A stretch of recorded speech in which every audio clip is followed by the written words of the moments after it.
Ladies and gentlemen, welcome back to the Riot Games Arena here for the LCS Spring Split Upper Bracket Finals. It's time to decide who is going to be our first team to earn their spot in the finals at Arizona and earn their place at MSI. First up, you can see them walking down the halls right now. A team that has represented North America on the international stage many times before. For the past few years, they have not made it. Now, yet again, Cloud9 has the chance, the opportunity to earn themselves not only a spot in the finals, but a guaranteed place at MSI and international competition. But to do it, the challenge will not be easy. They're going to have to go up against the demons that took them down just a split ago back in the lock-in tournament.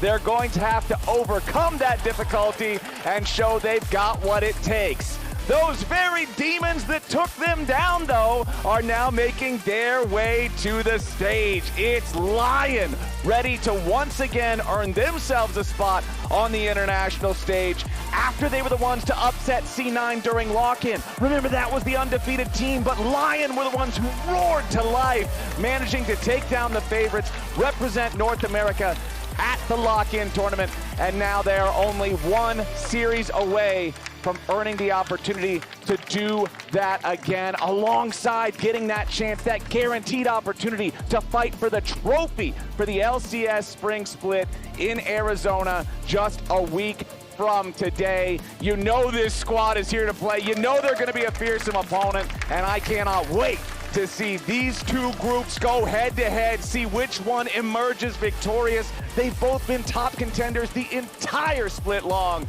Ladies and gentlemen, I'm Captain Flowers, joined by Kobe and Azael, here for a best-of-5 that I can only pray to Mark Merrill above goes the full distance. Honestly, Flowers, I'm right there with you, and we have had some really good games lately, so I hope it definitely delivers. Lock-in finals rematch here on stage. Honestly, Isaac, when you had your interview too, I'm kind of favoring Cloud9 after Isles was, he didn't seem like he was locked in at all.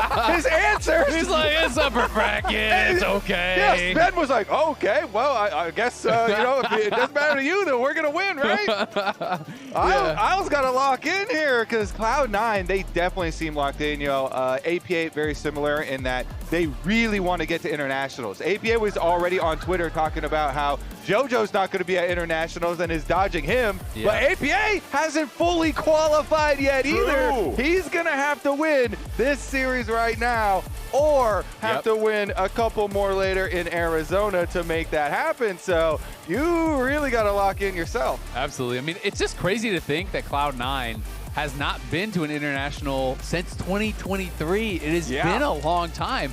This was a team that was just a lock to go to basically everything. They were always at Worlds. They were so frequently representing us internationally. It's been a long time. They want to get back there, and now the pressure is on in this series or the next to be able to qualify. Cloud9 was the last North American team to ever make the World Semifinals all the way back in 2018. Gentlemen, this is a team with an international history here for North America, and they would love to be able to represent once again. But to do that, they got to get through LYON. So let's go ahead and see what the draft is going to look like here for game number 1. C9 have elected for first pick. LYON have chosen blue side. LYON going to ban out the Lee Sin and the Orianna, while C9 take Akali and Varus off the table.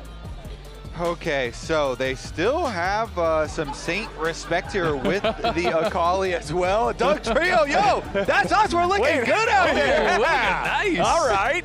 Okay. Flowers, me and you, we got to get some bald caps. So I feel like my haircut more naturally lends itself. I was going to say, we're just going to have to buzz our heads. Yeah, you guys aren't You got a much more reasonable expectation here. We're going to commit, though. Flowers is right. We'll both I buzz. appreciate that. You got to commit. Solidarity, brother. Azael's cosplay is already I'm on lock. ahead of ours. Mine's on point.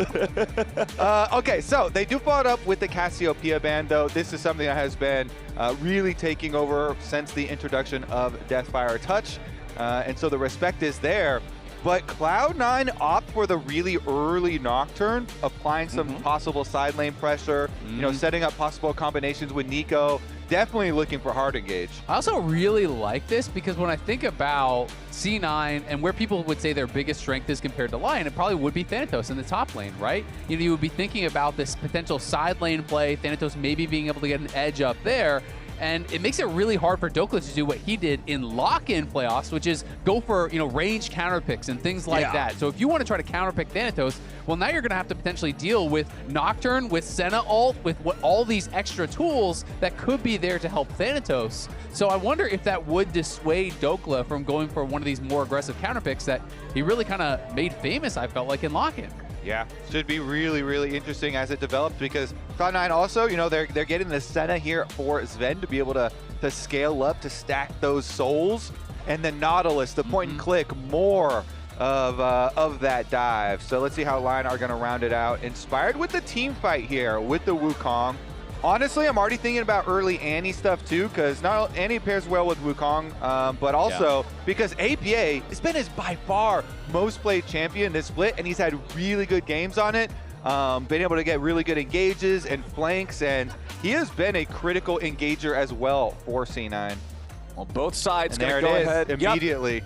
You've got the Annie ban. It's going to be solo lane focus here in the second half of the draft because we do have the bottom lanes and the junglers already selected for both sides. Not really any true opportunity for flexing these first three on either one of the teams. Lucian, Melio, of course, been very powerful recently, so we'll be excited to see if Berserker and Isles can find that early pressure here against the Senna Nautilus during the laning phase. Sylas going to be banned out here from C9. They do not want to allow that to be piloted by LYON, steal away some of these valuable ultimates. Yeah, honestly, okay, so what is that opening up then? Because like their support and their jungle are both build, and usually when I think of Sylas bans, you're protecting against like if we have an Alistar or a Shyvana, you know, stuff you like don't that. Want him, or Malphite. Or Malphite, or like Gnar. You know, these types of things are what you're usually thinking about. So maybe it's something for mid lane as well for APA. Yeah, it's interesting. The Gnar's going to get banned out here. And the Gnar, okay. Yeah, that's going to get taken away. I mean, I also just think Saint is quite a good Sylas player in general. You know, he is a very good melee mid laner. You know, can utilize that really, really effectively. I do think that's one of the biggest differences in play style, you know, across the board here is in mid lane, is that APA is much more on the kind of like caster side, and he's not going to play melees, right? Whereas Saint is, so I feel like they're maybe just kind of targeting for that reason to be able to deny that.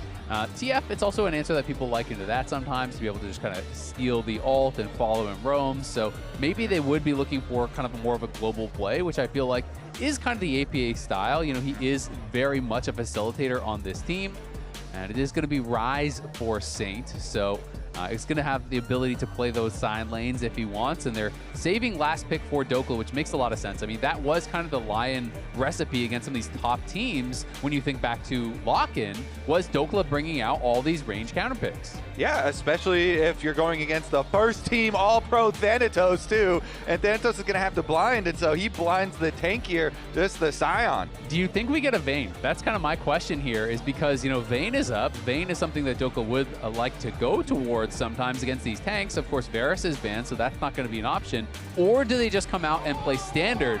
Whoa, we got the trademark APA Ziggs locked in for the mid lane up against Saints Rise. So part of the reason I think the Vayne is a little too dangerous to go for Daejeon is because of the early Nocturne. That's why I definitely agree with you as far as the you know, liking Cloud9 go for Nocturne early, because it does take away from some of the counter picks. Since C9 know Thanatos is probably going to have to blind pick this time around, it takes away some of the real threat from the more risky counter picks. Okay, I'm going to go ahead and press my X to doubt right here, gentlemen, because I feel like every time we see Renekton versus Sion in the LCS, it's the Sion coming out on top in most of these games. Yeah, I absolutely agree. I mean, to me, this just shows that LYON just feel like they're just going to beat them, right? Straight up, because they're not going for anything creative. They're not going for anything, you know, kind of counter-picky really up there on the top side. There are a lot of shields to break, you know, with the Renekton, obviously the Sion shield, the Senna shields, the Nocturne, the Nautilus shields. You know, there's a lot of different shields that you can actually pop with the Empowered W. So there is that for Daejeon, but clearly they're feeling confident that they can just play standard and look to attack this C9 composition, which I will say is very low on consistent damage, right? You send in the Nocturne, you throw out the Ziggs ult, you have all of those tools, but Senna and Ziggs are not the highest DPS champs, And what this Lion comp does have is a lot of threat and also some really good peel with Emilio to absorb that initial engage, that initial dive that's going to come out. So maybe their thought process is, hey, we just need multiple threats. We attack the Sen and the Ziggs from multiple angles, keep the pressure on them, and Berserker can kind of deal with the rest with the help of Emilio. Yeah, it is going to be really interesting because there is a difference in range as well. And LYON, their main engage here is basically Wukong, is basically inspired, getting a flank or, getting, a good angle to find the main engage. Maybe even like a Rise Realm Warp into some angle. But they do have, if Senna can scale, and Ziggs range as well for some poke damage. So it'll be very interesting to see if LYON's bottom lane can, find something here. We get, oh my goodness, the all chat is going crazy already in game number 1. Yeah, Satan already told APA to shut up 1 second in. He says 4 bans for me. Inspired's like, you are God. And then we'll probably scroll because Satan immediately after this told APA to shut up. And remember, if you've been following the LCS this split, we've done a lot. The Lions comms. Yeah, we've done a lot of Lions comms listening, and they very frequently use that term. And they've talked about it's not disrespectful. It kind of means be quiet. No offense intended. Yeah, just banter. Maybe a little bit. Just a little. In this case, maybe to a little bit of back and forth here. But ahead of this game, Cloud9 was getting their communication streamlined for the series, as we did see their heel have to get popped bottom lane. Let's listen in. We sound similar, Blabber. Yeah, we do. Let's try to not confuse our team. We should sign off every comm we say. I'll just be way louder than you, so I think they'll be fine. I'm going mid. This is Vulcan. What's that, Blubber? If it's passive aggressive, it's me. If it's wrong, it's Blabber. No flash? Get flash. If it's passive aggressive, it's me. If it's wrong, it's Blabber. That is a crazy quote. That's one way to do it. Back to the game, though. This bottom lane is what we had a big magnifying glass on. It was Berserker and Oz. What can they do with this Lucian Emilio lane? How much of an advantage can they get? And can LYON use that to try and get a foothold in this game? But I wanted to bring this back up. Remember lock-in finals, the most important match that they actually played, also had a bunch of all chat where there's some history here with Saint and especially APA, as we do have the invade, and they are using the pushing bottom lane to steal away blue buff here for Inspired. So let's get to the action. Yeah, let's see if we have something else to type about here immediately as LYON is ready to try to contest this. Isle's going to soak some of the damage here at the very start, but Blabber is the lowest. First blood already back over to LYON. It's Berserker cashing in with 2 bullets straight to Blabber's heart. Blabber wanted to go get his passive auto for the AoE as he walks right into them, but he does not flash out. It does not get them a good setup for this fight at all. Playing off the bottom lane that had been pushed in and isn't going to have the fighting capability. That is a terrible start for C9 for Blabber. It felt like he got really confident because Vulcan is over there in the brush. They obviously know this is happening. Blabber is being very careful. He walks the long way around. And, when they move up to actually back him up here, it seems like Sven and Vulcan have a very different read on the situation than him.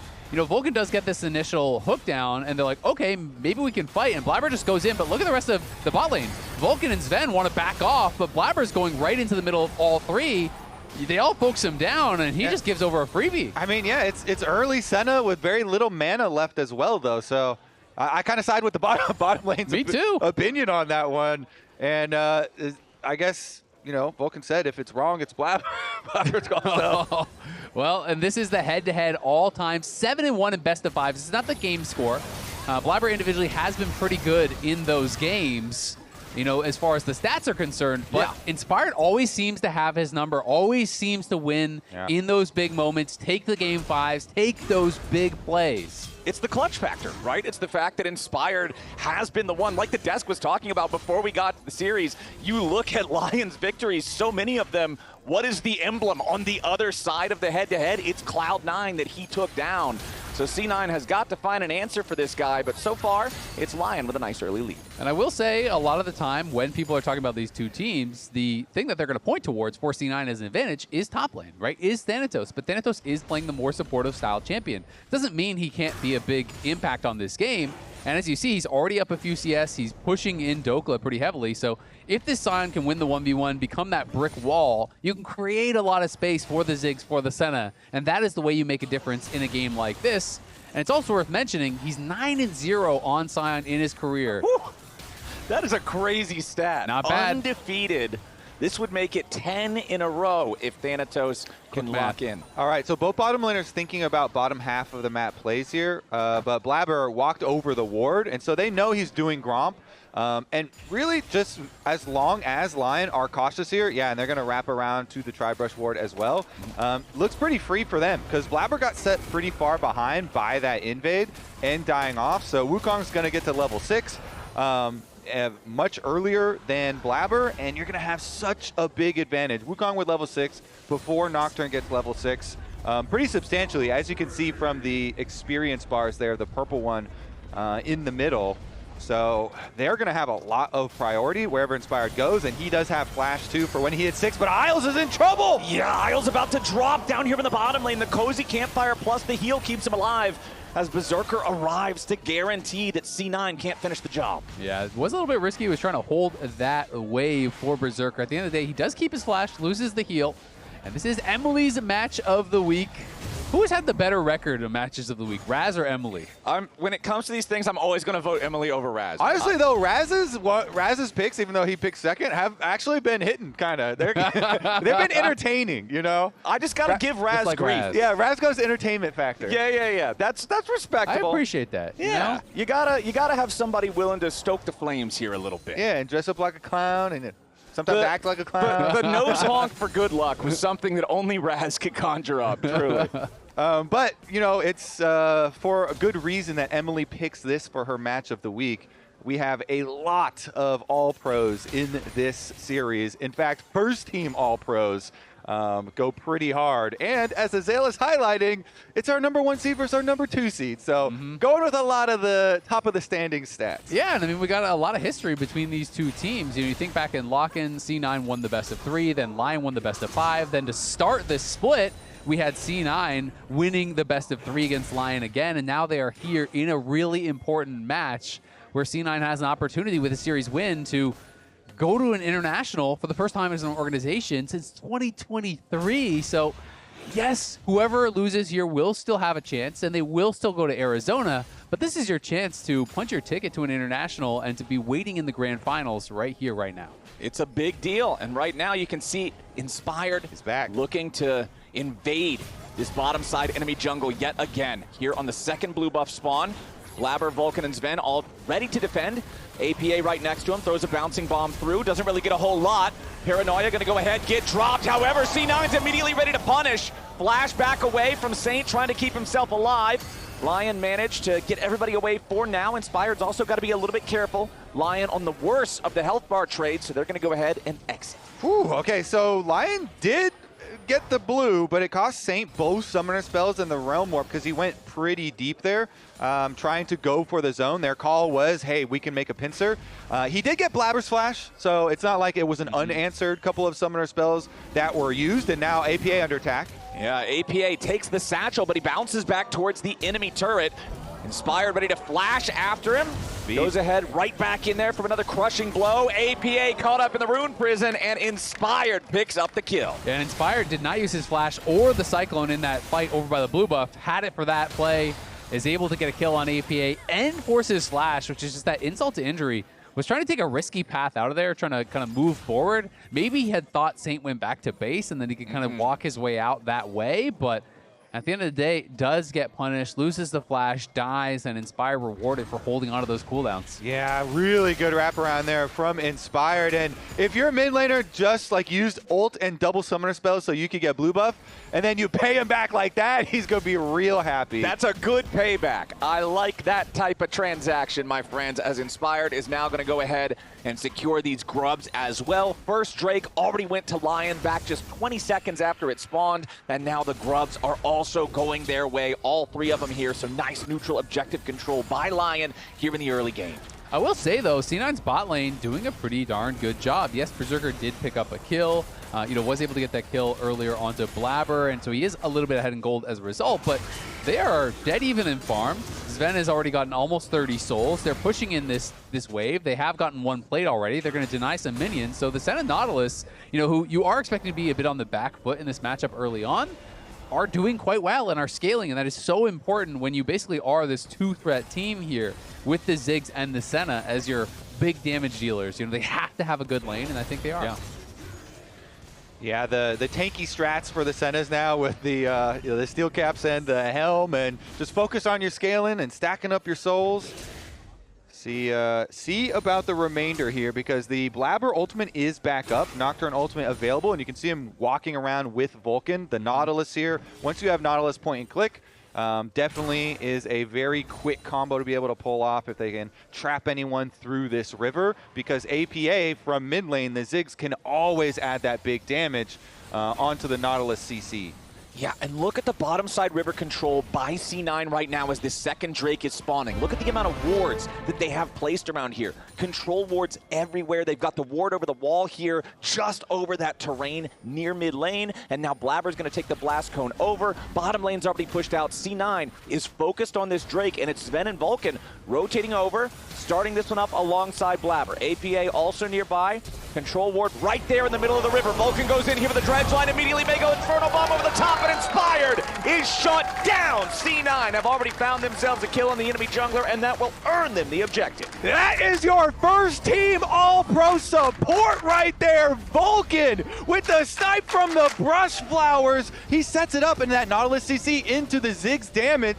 Exactly what you're talking about. He annihilates the Trinity Force Wukong. Inspired had just gotten his big power spike here with the Trinity Force, but Vulcan right out of the brush. And this is actually a tag team play. We're not going to see it. APA had warded over the wall and forced his clone earlier. That is why he has the confidence to flash in for there. You see that little ward spot right here. That was just cleared out. APA had warded over, had forced the clone. They knew he had no flash because of the mid gank. So Vulcan says, when you walk in this brush, you got no clone, you got no flash, no way to dodge this, and full sends it. And you can tell Jack in the audience there, he really wants C9 to get back to an international. And he's liking what he's seeing in game number 1 there. Really good snap play from Cloud9. All ultimates used as well for the play. And speaking of all, we're talking about all pro here. The first team, 4 out of 5 players represented here in this match. Saint and Berserker. First team All-Pro AD carry and mid laner here for LYON. First team All-Pro support and top laner for C9. And a lot of these guys, especially on the C9 side, the Thanatos votes and the Vulcan votes were very heavily towards them. They got a lot of points. I voted for both of them. Berserker to me as well was the clear #1. So a lot of these guys who are on first team, it's not even like they were barely on first team. They were definitely deserving. Their first team, they would be second team also if they could be. They'd occupy a couple of slots. On a bad day, they're also third. Yeah, I was one to double vote a couple of times. I didn't. I have integrity. But now C9 is looking to make a move here to the top side while Inspired yet again invades the bottom enemy jungle. Vulcan and APA going to go ahead, get this wave cleared out, and wow. They think his recall finished. Dokla with so much patience there. They're like, wait a second. That is a sneaky crocodile staying here for this long. And look at Saint's positioning here on the rise. He is also moving up towards this lane. Dokla might stick around long enough to truly be the ruthless predator that his W ability describes. The minion wave is going to give him the opportunity to recast the slice and dice, and there it is. Ruthless Predator sets it up. Saint's about to knock it down. Beware the patience of a top laner ignored, as now they find their move. And Saint gets away from the counterattack paranoia as well. Goodness gracious, how audacious. Dokla gets it done. Oh my God, Dokla! The sickest play sometimes is doing absolutely nothing. He just waits in the brush. 007 up there hiding out, and surprise popping out here onto APA. For a second, it looked like they were going to be able to get a counter kill with all this damage that was dumped down, but look at the timing on the Realm Warp. Yeah, this is crazy. Now you see me, now you don't. Disappears before the fear tether goes off, by the way. that would interrupt it. That would also mean death. So split seconds there, making the difference. And Dokla then got right back down to the bottom lane, because that was going to be the price of these like long staying plays where you're patient and you're staying away in the bush. But can you get back down to the other side of the map, back down to the minion wave? And so Dokla right back down to the other side. And it is LYON increasing the gold lead to over 1.5K now. And I just love how not only was Dokla smart enough to stay in the brush and realize, okay, they actually check the forward brushes, they think I've finished my recall. Then he doesn't just take a recall there, he realizes, you know what, Saint is moving up, we can actually find a play here.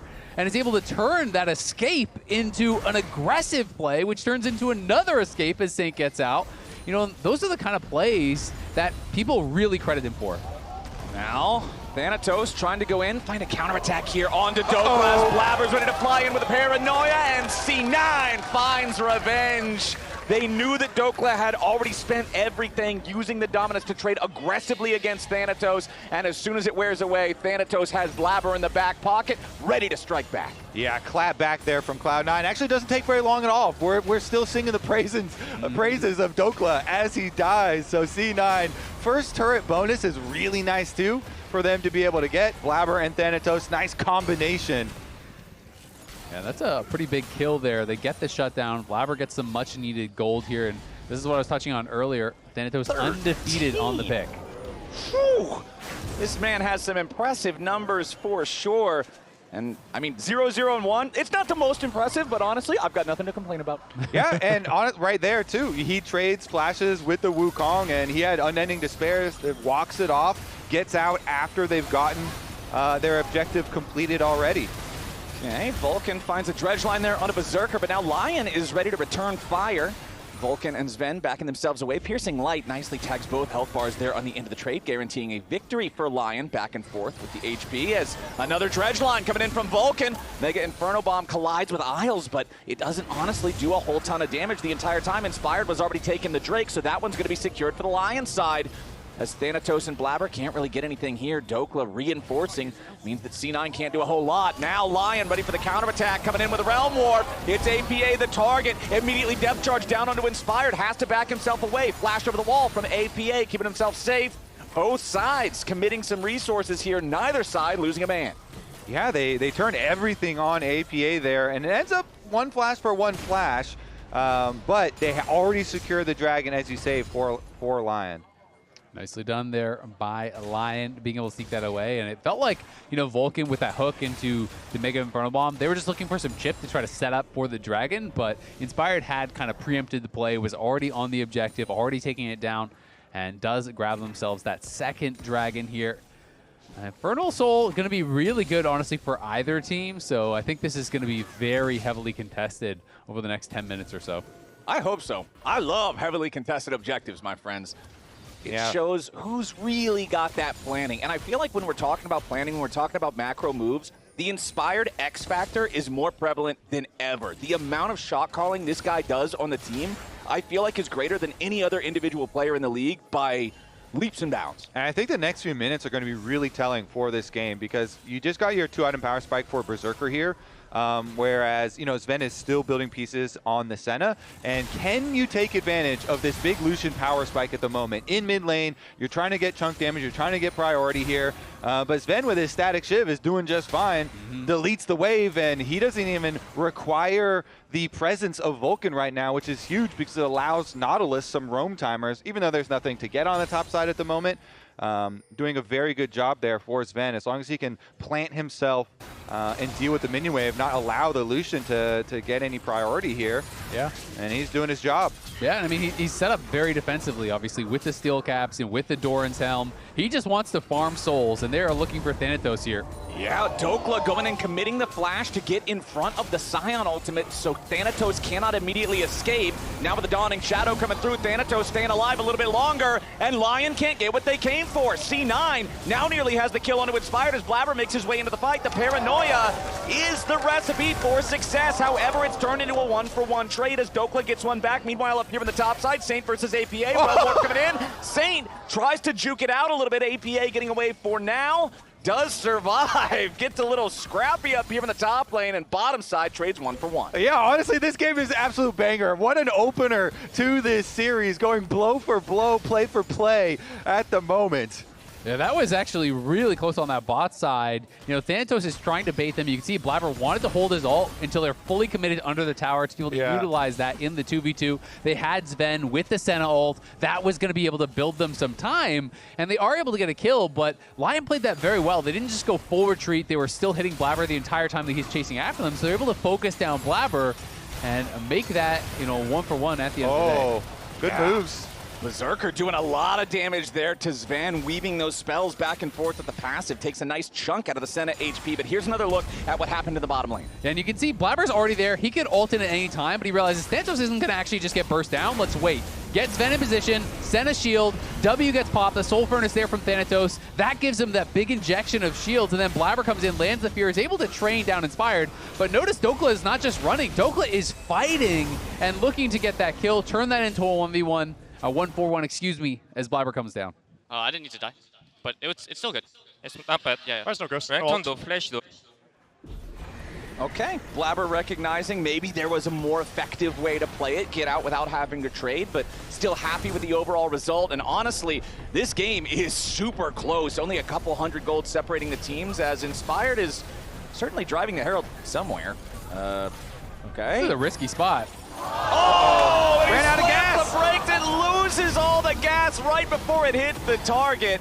LYON, not quite what they wanted there from the Herald. Yeah, I kind of want to see why he jumped in where he did. You know, I didn't actually catch the very beginning of that play. You know, we saw C9 moving up to look for something a little bit aggressive, maybe threaten an invade, but the Herald only has so much duration, and the charge expires right before crashing in, so he has to use the clone, the Cyclone to get out. At the very least, he did not die, and it was the Paranoia traded from Blabber, so, you know, honestly, not that big of a deal for LYON. Yeah, no flash spent, right? It's not like you've lost your big summoner spell engaged for the upcoming potential fight. If LYON gets this Drake, they're on Soul Point, which becomes then very threatening Thanatos. for C9, as Thanatos might find himself in a compromised position. He is a Scion. He's still very tanky with the 2 fully completed items, and he will just be able to walk this one away. I retract my uh-oh. That's a Scion. It's not a concern. C9 happy to regroup with their top laner. Everybody's hanging around this Drake right now, though, as the Realm Warp is about to come in. Inspire goes over the wall while Dokla goes in with the Realm Warp, but he's caught over the wall. He's all alone, instantly loses 75% HP. LYON still looking to contest the Drake, but they got to be careful. Their top laner is very injured. Vulcan goes in with the dredge line. He finds the back line, but Melio escapes for now. Isle still alive, Vulcan very low, but Saint's the first to die. Traded away for Vulcan now. Inspired's in the middle of everybody trying to get away here with the clone. He does steal away the Infernal Drake, but Inspired falls. It's a 2 for 1 favoring C9, but LYON take the objective and go to Soul Point. Exactly. The fact that Inspired is able to pull the rabbit out of the hat there in the middle of all of the Cloud9 members, steals the dragon. They were trying to stop damage on the dragon and focus him down, but he says you cannot. He is using the ult, he is getting it low, and then clones backwards, kind of jukes him out, is able to finish it off with that Q smite and move them to Soul Point, which is so big for LYON. Yeah, it's clutch plays because he also kills Vulcan. When Vulcan goes for this initiation, he's looking for Berserker. This hook actually ends up hitting Isles after this initiation. So this beginning was good poke damage for them onto the Renekton, and then they get the wraparound. And here's where Vulcan is going to go for his hook onto Berserker, but it ends up hitting Isles when Berserker dashes away. Then as Vulcan gets low, he retreats down to Inspired, and Inspired is going to be able to not only finish off him, but then also get the smite on the dragon as all of Cloud9 are trying to kill him. Clones back to the side, finishes it off, and clutches. Hey, good job, guys. Take a deep breath, though. They stood. Don't read those lips. Cloud9 Don't read those fan lips. watching from home right now just had the same He expression. said, nice try, team. Yeah. As the He wanted the the next dragon, one. but In the T, kills in T. are good too. Yeah, it's okay. It's okay. It's a 2 for 1. It's a 2 for 1. 2 is the bigger number. You're having a great time. They got 2 kills. Yeah, there you go. Yeah. Now, you just don't look at the dragon count, because that number's a little bit more concerning. Ignore everything else. Yeah, here for the next 3.5 minutes, C9 can plan how they're going to address the next Drake, because that that's when trouble rears its head. Mega Inferno Bomb flies out. Isles and Berserker staying plenty healthy thanks to the cozy campfire, but it's C9 continuing to push towards the mid lane tier 1 turret. Remember, APA on the Ziggs means the Satchel offers incredible pushing opportunities. And you can see that whole time, they were confident to just keep Dokla split pushing with no teleport. They don't care. Yep, he can finish off the bottom side tower, and they're trying to just hold here and try and hold off this Cloud9 onslaught. But again, the range that we talked about earlier with the Ziggs and the Senna starting to show a bit here with some of the siege mechanics. Yeah, absolutely. I mean, it is going to get harder and harder as these C9 members do scale up. You know, Sven, as he's getting more and more souls, APA as he's getting more and more items.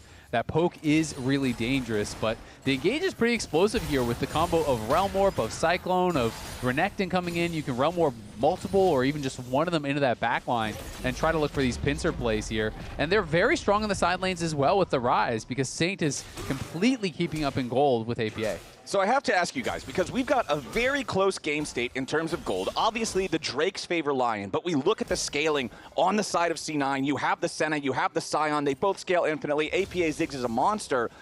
Does this next Drake define the game, or is it bigger than that? I think it does if Lion gets it. I think that you don't outscale them enough that you can just ignore an Infernal Soul, especially with such a high damage comp. So to me, if C9 do stall out, you know, get the next couple dragons, then they really are going to start to outscale. But at this point, it's so close, and one dragon gets them Infernal Soul, and I think leapfrogs Lion ahead. Right, a little bit of playground games, a little bit of leapfrog. You do not want to be the lily pad, you want to be the frog. Yeah. That's the name of the game. Okay, 90 seconds until that dragon spawns as C9 are early to what is going to be, I'm sure, the scene of the crime later, one way or the other, setting up vision around this battlefield. And it's always incredibly important too, whenever you're getting to the soul, you're usually getting the third items for junglers. So Guardian Angel completion does look like Blabber is a bit further, ahead than Inspired. Overall, he is ahead a marginal amount of gold. But if you can actually get to that completion, that's huge. That is everything for a Dragon Soul fight, because both these junglers are full send junglers. They go in. Exactly. Either Nocturne or Wukong being able to be the point man for the play. And Berserker did go for, kind of the cheaper item completion. He has a faster 3, he has a Black Cleaver, didn't go straight to the IE, so he's not going to have an IE for sure. But if Sven can get to an Infinity Edge, that would be really, really big. He still needs quite a bit of gold, so he's not going to be able to get there. So we'll just be on these components. Berserker is going to be stronger for this fight. All right, 25 seconds as AD carries will fight one another over the wave. Not really one another, but one another's minions as those get cleared out, and it's still C9 Vision controlling the Dragon Pit. And remember, too, that Lion have the option. They don't actually have to do Dragon. They did push on top side, and they have cleared out the Vision around Baron, but looks like Saint's coming down for a possible Realm War play, so everybody going towards the Dragon fight.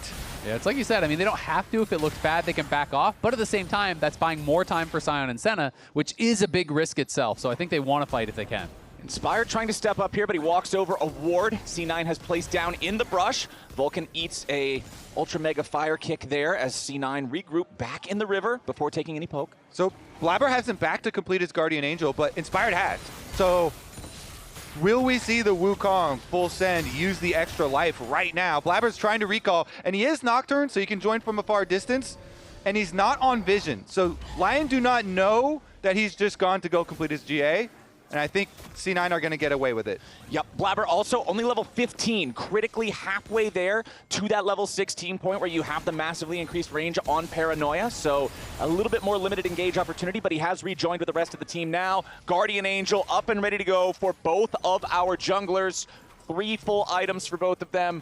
3 full items on Berserker, as mentioned earlier. No Infinity Edge for Sven. C9 going to go ahead, start up the Dragon right now, but no sort of commitment, as the Dragon is allowed to be pulled outside of the pit here just a little bit. Inspired and Dokla looking for the opportunity to make some sort of a flank play. Dokla behind enemy lines, not seen yet. The Dragon down to 2,000 HP. Inspired going in, looking to spike this thing away, as now we've got a whole lot of damage into the back line. Sven's under pressure, but he stays alive for now. Inspired and Dokla backing away. Saint trying to draw some fire here on the left side of the fight, has to flash away. The Dragon still at about 5,000 health.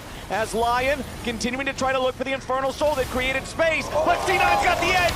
Beautiful dredge line coming in from Vulcan. Knocks Inspire down into the Guardian Angel, but Blabber's gonna be careful now too. Inspire getting away from Decimating Smash as the culling flies out. Sven and Blabber both barely hanging on. Doka going into the back line. Can't find the damage, but Berserker goes over the wall. Berserker wants everybody, but he won't be able to find it here just yet. Blabber still hanging on just barely, but he stays alive. Inspired wants the Drake. A little bit more damage might secure it.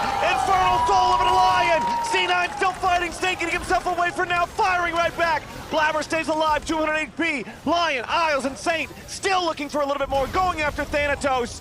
The immunity of the unstoppable onslaught gets him away. Good Lord, man! That was a crazy team fight. Berserker as well as Saint coming from opposite sides. Pincer attack in the pit there. They're able to knock down Sven, they're able to knock down APA, and they pop the GA from Blabber. And while he's in GA, Inspired finishes the dragon, takes the soul. Smite in 8, smite in 5. Wait, Okay. Ziggs flashed I just already. use Wilson slow. I'm stay here though. Careful, Nautilus hook from Yeah, this. yeah. I can I change have them. GA, I have Look, GA. look here. Ziggs no They're flash, gonna Ziggs try no and finish flash. right now. Okay. Look center. I have no ult Okay, now. Luxena.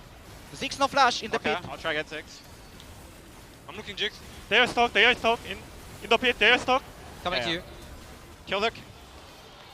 I have Yeah, Drake kill now. Luke. Kill the Nocturne, I will get the dragon. Hit the Drake, hit the Drake, hit the Drake, hit the Drake. Get Drake. They don't have damage. Nautilus. They don't have damage. Oh, You guys Just play can with win. Saint. Just You play guys can slow. win, yeah. I think. No, Yeah, Nocturne is lose. keep going. Sion has no mana. I They mean, don't have damage. They don't have damage. Just no flash. No flash Sion, no ult Sion. That was Whoa, so well. hold on, we're already back live. Blabber goes in, and Berserker's already immediately dead. That's 2 picks for free. Going over to the C9 side. LYON trying to get something back. Blabber has already died. Dokla's into the back line. A massive flank coming in from Big Dokes. Sven falls down, and Inspired is not done yet. Vulcan and APA try to run, but LYON's not done. Dokla needs a little bit more distance. Can't quite find it. He gets the slice. He gets Ruthless Predator. He gets Vulcan. Thanatos trying to return a little bit of something here. And together with APA, they have the damage. As soon as we're out of the replay, it's a 3-for-3 bloodbath in the mid lane. Yeah, the fighting continues. APA damage there. Barely clutches at 4C9 as they're kiting back. His bomb's not going to be able to find anything on Inspired, but still trying to do so. What an insane dragon fight, by the way. The call when Berserker flashes in the back of the dragon pit. Anyways, back to live, or excuse me, back to when we got back to live out of the replay. As he said, the action continuing, and they just used everything. Nautilus ult, plus the Nocturne ultimate, plus the Ziggs ult to delete Berserker, but then still LYON had the counter. And how about Dokla here? Basically solo kills Sven in the back of that fight. Otherwise, that would have been a C9 fight for sure. They got a double kill on the bot lane instantly to start. LYON 3v5 that, and thanks to Dokla getting back there and killing off the Senna so quickly, they're able to make that an even trade. This is some good League of Legends. I like these fights, Flowers. This is fun, man. It is getting scrappy down there. The one for the Infernal Soul just has so big of rewards here. The extra damage already was on display in the previous fight. And that previous fight we just saw was with C9 instantly deleting the Lucian at the very beginning of the fight. So let's see what it looks like here as Cloud9 getting vision around the Baron. Yeah, Saint now going to be the victim of the C9 wombo combo. Seeker's arm guard buys him only a moment, but that moment ends in a shutdown with kill credit going over to APA. C9 starting up the Baron. Yeah, they just start the Baron with Senna. You could stay so healthy on this, so LYON will have to respond. Okay, LYON with the 4v5. Culling finding a ton of damage here into APA. Thanatos ready to charge in. Unstoppable onslaught. Clone used from Inspired. Nice placement on that one. Guarantees no efficacy for the Scion. Dokla still on the backside of the pit. LYON successfully stopping C9 from grabbing the Baron. APA goes ahead and takes a recall. Yeah, he gets his recall off. I was wondering if there was going to be a more aggressive teleport back into it with the 4v5 still in place, but they're going to call it at that. He just is safe teleport back to the team, and they reset up. But now there's only 17 seconds left on this Rise, who will have Realm Warp, though no teleport to get there. All right, the Rise 10 seconds away. LYON still just trying to slow C9 down enough.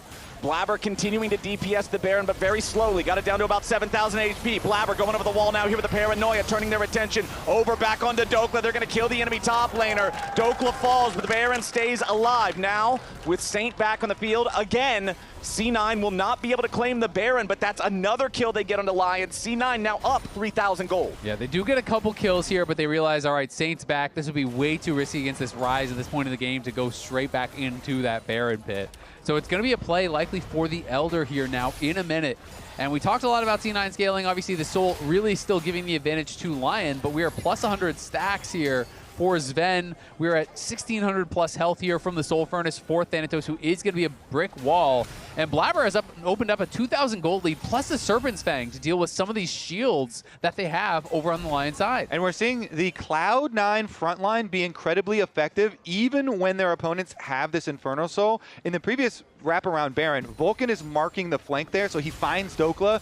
They know LYON, if they don't have Dokla flank and Inspired as the main engage, as long as they can mark those players, then they still should be able to keep Sven safe and still should be able to have a good setup for themselves. Not to mention the potency of these picks. Like when they full send all of the ultimates on Cloud9, if you are isolated, you are dead. Yeah, it is terrifying. You know, you got to have Isles around. It feels like have any hope of actually surviving that. Berserker does have his IE. Sven decided to go for the Hex Optics before the IE, so he's still working on his Infinity Edge. Is sitting on enough gold for the BF sword, but not enough for the combined just yet. And is not going to have time, very likely, if this Elder fight just kicks off right away. Vulcan with a dredge line coming out of the barrage. Dokla is found, flashes back over the wall, escapes Mega Inferno Bomb, but losing the Summoner Spell plus the Dominus is a large loss of teamfight power here for the Crocodile. LYON still looking at the Elder.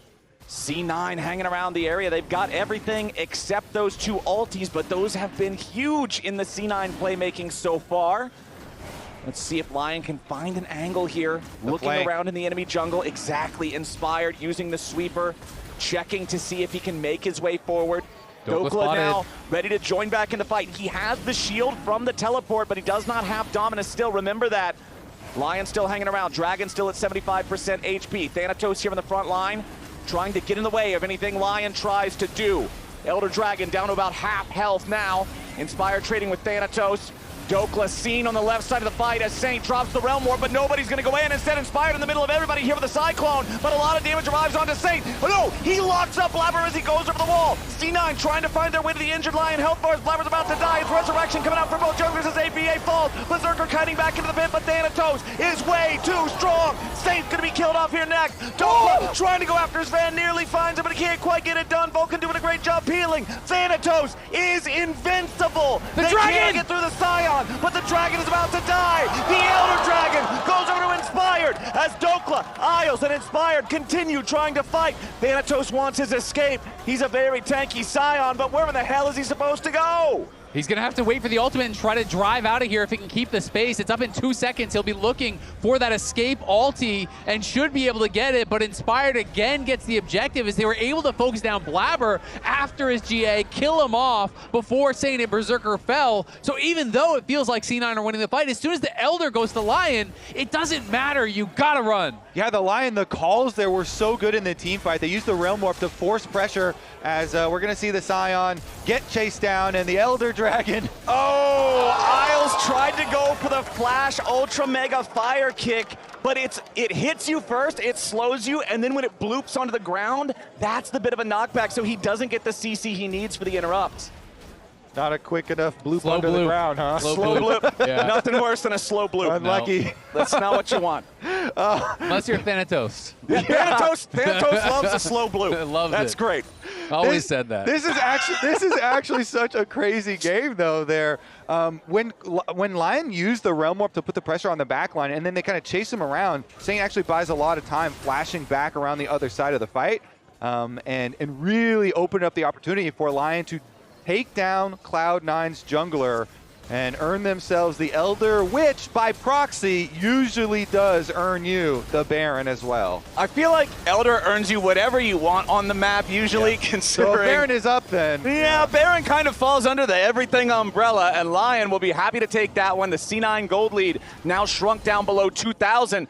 As LYON still have that Elder for a little bit longer. They've got the Baron for the next 2.5 minutes, and they're pushing top lane. But look at these waves. You know, there's nothing really happening here on the bot side. Mid wave is pretty neutral, so it's all about top, and Ziggs can clear this out pretty effectively. Does use the ult. They just got to shred the waves, buy time here. They know they are just waiting for this Elder. And look at this. The Elder buff does not have long at all. That is going to run out very soon, and that is what C9 is counting on. And that's exactly why APA committed the ult, like you're saying. Just nuke that wave, make sure that they can't force the fight right now. They're going to go ahead and try anyway as the Realm Warp arrives in. Doke's going into the back line. Inspired's taken low here at the very start, and Blabber already kills him off. Blabber trying to get away, stays alive, but Doke grabs the kill there with the Elder Dragon execute. Thanatos going to die now too. The brick wall has fallen as LYON break their way into the enemy base at the very end of the Elder Dragon timer. It is a 4v3 as Berserker and the rest of LYON try to charge forward. Berserker, the healthiest here on the team. This Lucian very, very strong. Sven has a ton of range here on his Senna, trying to defend, but the first Nexus turret has already fallen. C9 still scrambling. Berserker down to 1/3 HP now, as LYON don't look like they'll be able to continue a whole lot further, but they are going to keep trying. Dokla still clearing out the minions on the side waves. Cozy Campfire here trying to keep Berserker healthy enough, and he's healthy enough, but just barely. LYON are forced back. Yeah, they're going to be forced back here. Dokla just getting the dominance back now. If he had that a little bit earlier, if he had his flash, which is coming back up a little bit earlier, they probably could have closed out the game. But critically, Sven and APA do survive in that fight. Even though they lose their front line, they are still alive, they still have a chance, and they are still scaling. 132 Senna stacks now, 1,700 plus health here for the Scion from the Soul Furnace. Death Cap now completed critically as well for APA. The IE's been done for a while.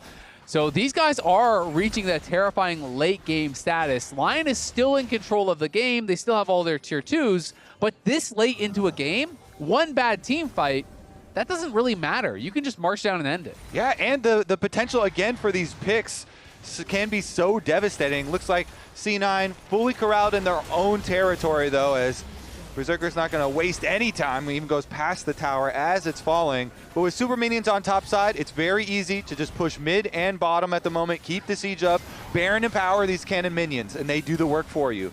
But you only have that empowerment for the next 20 seconds. Guardian Angels also up and running on not just Inspired, but Berserker as well. Completed that purchase after the recall from the previous push. LYON still up with their Infernal Soul, still up about 2,000 gold.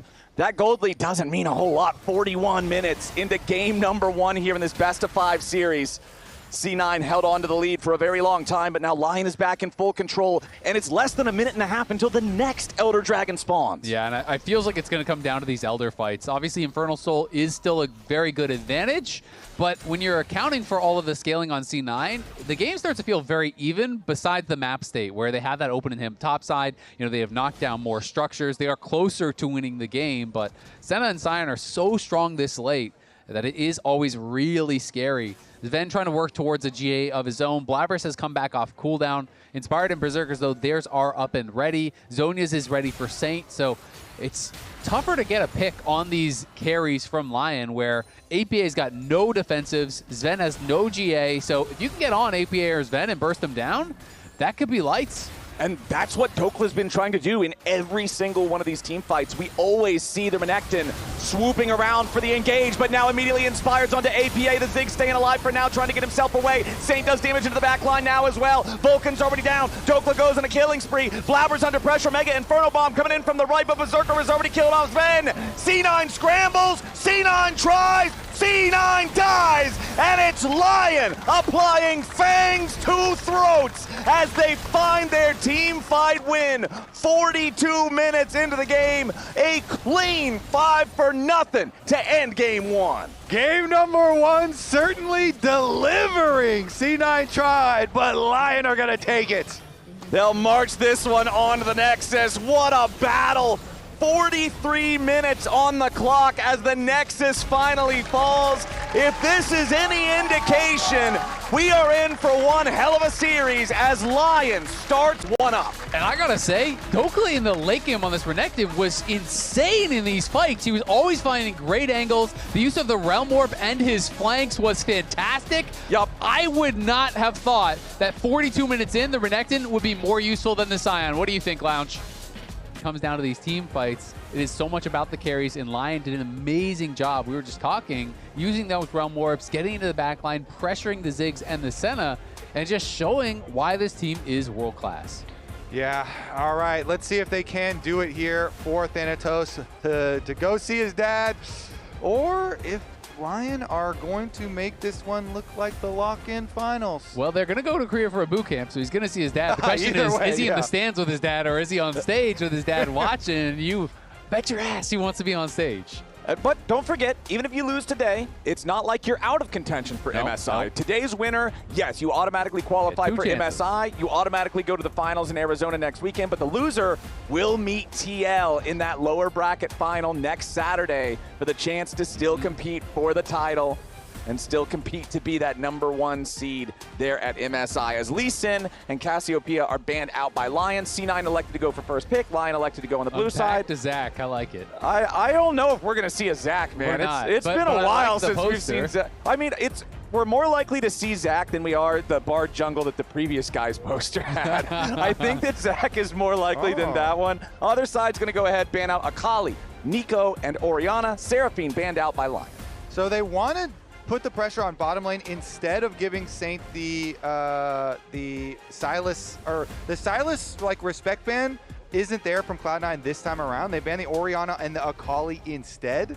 And so we put more pressure on bottom lane with a Seraphine ban instead. With the Lucian Emilio being gone, that kind of rises in priority because that's the favorite counter into it. And so it opens up for C9 to do the poke. The Ezreal Karma here is definitely a very real possibility. But Varus is also up, right? So it's OPs that can be traded. So you're choosing Karma or Varus. I do think we're just going to see Varus from Berserker here, very, very likely. And, you know, it will just be a Varus lane into the Karma lane. So you have kind of your two, I don't want to say permaban, but as close as you're going to get there on that bot side. And it is going to be that matchup. So we'll see if Sven and Vulcan can create an advantage with that expected Ezreal, or if Berserker and Isles can get some work done here with the Varus.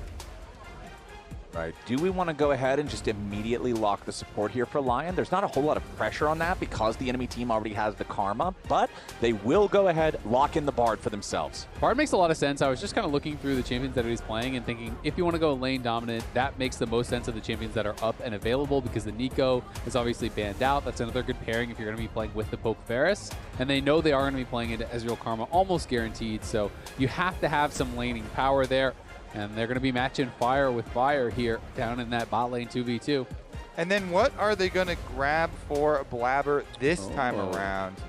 Do they want... Okay, so they go for the Jhin. The Jhin with the long range again. I mean, Sven, he did have a very, very good Jhin game versus FlyQuest and hit the, like, 13 kills. Game 5.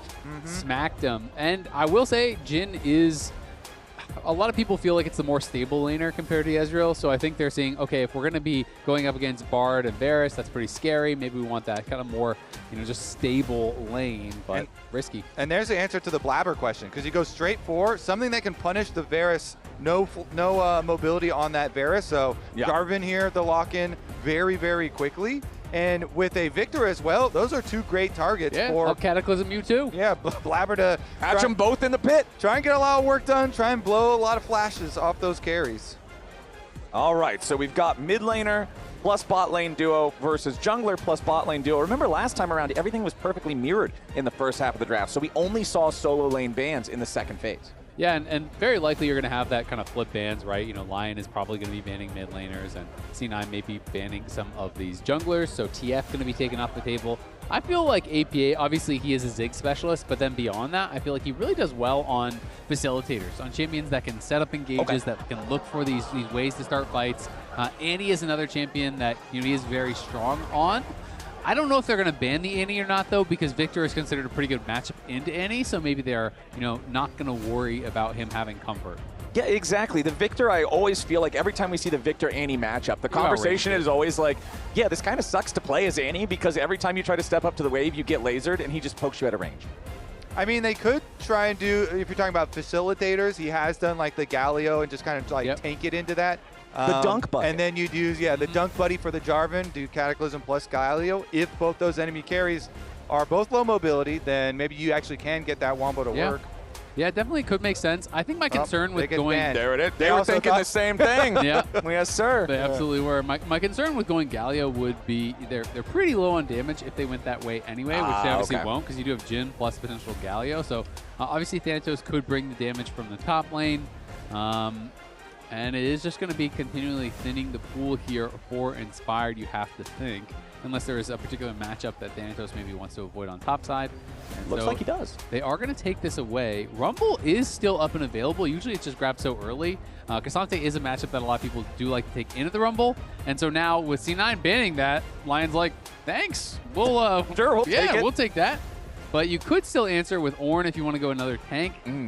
But that being said, I feel like for C9, do you want Thanatos, who is such a standout player, back-to-back playing tanks in the top lane, just being that facilitator? I don't know. Yeah.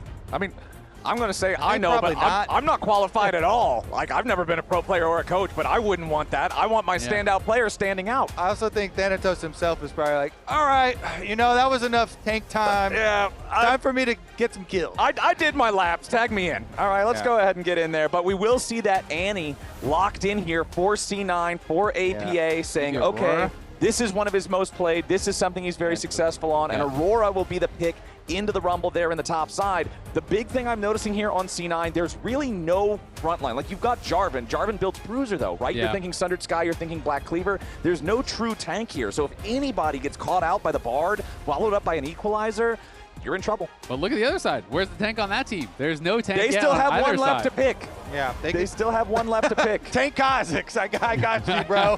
Let's see, Conqueror, Black Cleaver. No tanks to be found. So 0 tanks. it's explosive when you have this kind of composition here. You have to be really careful. You talk about the Bard. Yeah, if you get caught by the Bard into Chains of Corruption, into the Gravity Well, all these tools from Lion, that's very scary. But also Flash Tibbers plus Cataclysm plus Between Worlds, all of these tools are also terrifying. So it is going to be a very explosive game. I do love the Nefuri, though, the ability to go in and to utilize that Call of the Pack to be able to go immune and dodge away from some of these abilities. Especially because it's Inspired versus Blabber, and Nefuri is very good at invading and being able to escape a lot of these situations. So if I was Inspired too, you definitely want something where you can go for some invade pressure and try and get some vision down to track a Jarvan is really going to help out your lanes. I mean, I was going to say, I really like Nefiri just into Jhin, a champion that wants to root himself and stay very far away. You've got the ability to just go ahead and use the Hound's Pursuit and turn him into Gibbles and Bits. Puppy chow. Nice and nutritious. Plus, if he only has 4 shots and you have the ability to go untargetable and you can just get out of there for the big 4th one, then that's going to be a pretty nice way to tank. You just avoid a large portion of the damage. The easiest way to survive the damage is not get hit by the damage. Don't get hit by anything. Yeah, I like that. That's the LCK solution. Simply be better than your opponent, and you will win. This one should be a banger, though. I agree. I'm excited, man. When you have big damage and no big tanks, should be exciting. Also puts more emphasis on the level 1. Yep. You see right there on the big screen in the arena, C9 did run straight down mid. They got the first kill on a ward. Exactly. And it was a good ward, though, over the wall, because APA was looking to be able to try to find someone with that Q stun, right? He had pinged in chat, Q ready, level 1, and they were just running straight in to see if they could find someone in a dangerous spot. And Cloud9 have done this several times, so, good level 1 scouting where they either do it towards bot side or towards the mid lane. When they run Annie, APA runs with the bottom lane, into one of those lanes and tries to get an early chunk on somebody. This time they did go for it towards the mid, but as you say, was scouted out. And we have opposite clears for the jungles, so is going to be putting pressure on that volatile matchup up top side. Aurora into Rumble is very abusive, especially if Thanatos is the Aurora. We had that week 1 with all these 5-game series, C9 versus Fly, then Lion versus TL, and now here in week 3, our 5th and 6th seed are already gone, so we're getting this top 4 here once again. Had a fun series yesterday between Fly and TL, and today, so far, game 1 absolutely delivering. It really does feel like between these top 4 teams, anyone could have won. Obviously, FlyQuest can't now that they're eliminated, but it has been a fun set of playoff games. And as we get into the laning phase, we've got Emily standing by for an interview with Coach Anero. Thank you. I'm here with Anero, kind of watching a little bit of the early laning phase. Talk to me about what you said to the team after kind of a disappointing game 1 loss. We honestly just talk draft next game. We usually don't focus too much on the game prior because a lot of it's very champion specific, and those champs obviously aren't going to be in anymore. So we just went straight to the next game and focused on that. We had a pretty unfortunate start to the game too, to be honest. and we kept the game like pretty active and pretty, you know, contested. Like, it was a solid game still overall. I'm sure it was fun to watch. So just focus on next. It was very fun to watch. Talk to me a little bit about this draft. We can see they've already managed to get Prio in this 2v2. So just talk to me about how this composition is going to end up working against what LYON have brought out. Yeah, so we have a lot of early pressure with, I mean, just any Karma lanes generally have this pressure early, and you can try to get a small advantage off of it, whether in jungle or just in lane for yourself. So we're trying to snowball that into something early that we have, and just try to keep the ball rolling with Annie, Karma, all these champs that are really solid and engages, solid early, solid team fights. So not too much to go into. Like, after that, it's really just you're playing the game, play the game around you. Our game plan is just really focused on what we can do for bot early and our jungle matchup early to play. All right, well, all the best. Thank you so much for taking the time, and we'll toss it back to the cast. Yeah, speaking of bot lane and jungle, we talked about the opposite jungle clears. Blabber does end his clear on the bottom side. He gets the grab, no problem, even with the enemy support in his face, has his smite, and just goes into his second clear. But that's the thing with these telegraph jungle clears. You know that the repeat clears are also going to be pointed in those opposite directions. And so bottom lane there for LYON is going to have to be cognizant. Inspired, though, he's looking mid. Yeah, APA could be in some serious trouble here. Call the pack already used by Inspired. Try to close a little bit of extra distance. They will force the flash out of APA. Yeah, good early flash there from APA. If you flash late, Inspired probably can just flash and follow and finish you. But I have to point out, Berserker already TPing back to lane and did not have a great buy. It was just the tier. That's it. Whereas on the other side, it was Longsword and Boots for Sven. They had the push, and just a couple of those missed CS really cost Berserker from getting a better buy. So now as C9, you've got that TP down, and if they're able to create an edge in this 2v2 once again, it might actually stick because there is no teleport. Oh, Dokla now under pressure here on the top side, slowed down by the weirding.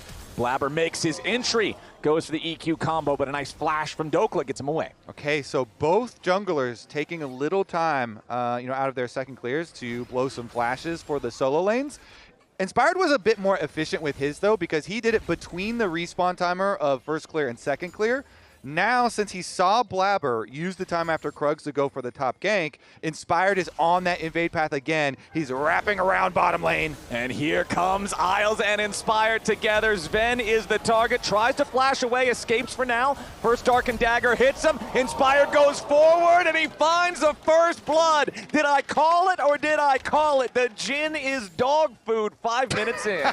Yeah, even before he has his ult, the Flower, so now he's going to get chewed up again. But I just love tracking the jungle choices here, because Inspired is always remain efficient until you get any information from your opponent. And he's like, well, Blabber just did his Krugs, because you can count his CS up there doing the Krugs, goes for the top lane gank. Fine, you burned Dokla's flash, I'm going to kill your bottom lane. He wraps around, and it's a really good, alter choice here for him. As you say, now there's no flash or barrier on the Jhin, and it's first blood into Nefiri. That is dangerous. Yeah, it really is. Such a good play there for LYON, and it's one of the strengths that Bard is always going to have, right? You know, they're pushing up. They have this winning 2v2. The Magical Journey gets them right in behind, and honestly, after I saw them behind in that spot, I thought that Sven was just going to accept death, but he thought there was an angle with the Karma Shield, with the flash and the barrier to get out. So committing those and still dying really, really hurts, because before that comes back up, you know, we might see Inspired down there at level 6 looking for you once again. And yeah, like, okay, Inspired had to flash after you to kill you, but Nefiri's got so much mobility, she doesn't miss the flash nearly as much. But Blabber's back up topside, the Jarvan coming from behind your own tower. Yup, and he's already made his entry here, blocking off any escape for Dokla, who now just drops the equalizer to try to clear out the wave. And yeah, he's got nowhere to run except underneath the enemy turret. So the equalizer not even clearing out all of those minions, but it will make it harder for Thanatos to get this wave shoved up. Yeah, he dropped the equalizer too early. I think he thought he was going to die faster, so he kind of panic dropped it, but it didn't actually connect on a lot of the wave. You can see the wave is still mostly gone, so it's not the end of the world, but I think he only got 2 CS with that equalizer, and usually you can kind of get all the small minions. Yeah, one of the harpoons also just went straight through the middle, too. That could have been one more. Those minions are evasive. One more minion. Juking. Yeah. It's like a scuttle crab. You can't hit that thing. Every little minion does count, too. Those things really add up, especially when you're playing into Thanatos counter pick Aurora top. Again, Aurora top is one of Thanatos. You know, he jumped on this matchup really early on when people were still discovering how good it could be for the Aurora side. And it's very bursty, you know, with the Electrocute and the Sork Shoes Rush from Thanatos as well. You have the Alternator, so it's this big, big burst damage right now from that Aurora. And the opportunity that he has in this game is so good because it's not just you have a good individual matchup, but you have a Varus and a Victor to go for. There are really good targets for the Aurora. So, you know, if Thanatos gets ahead, this is one where he really could snowball that lead. And Thanatos has been a beast. To me, he was the biggest discrepancy between best and second best in his role out of any role in the league. I thought he was by far and away the #1 top laner. He's great on carries. He's great on tanks. He lanes well. He team fights well. This guy kind of has done it all for C9. So getting him on a carry, on a counter matchup, and putting him ahead is really a good recipe for success. Yeah. Meanwhile, the objectives going to be eaten up here as well by LYON. So Inspired already got the Dragon for them, of course, and so is going to follow it up with the newly buffed Grubs, which the way they went about buffing them, as Blabber clears that ward, and he's not going to finish them out because they did see Blabber, and bottom side should be an exchange. But the way that they buffed the Grubs, Hold on. Chains of Corruption. They find their way onto Vulcan, but he has no follow. spells. He used his spells first and then Chains of Corruption, so he didn't actually have any spell to use after, so I'm going to call that one an oopsie from Berserker. Okay. But, Kobe, I know you were a Grubs hater. So have the Grubs been buffed enough that you like them now?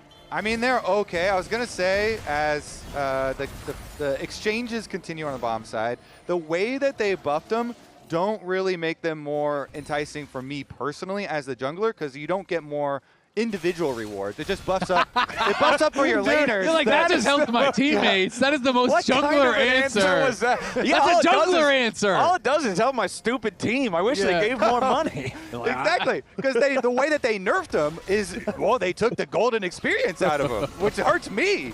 But then they buffed up the actual tower killing buff. Give it back. I want that gold. The heck?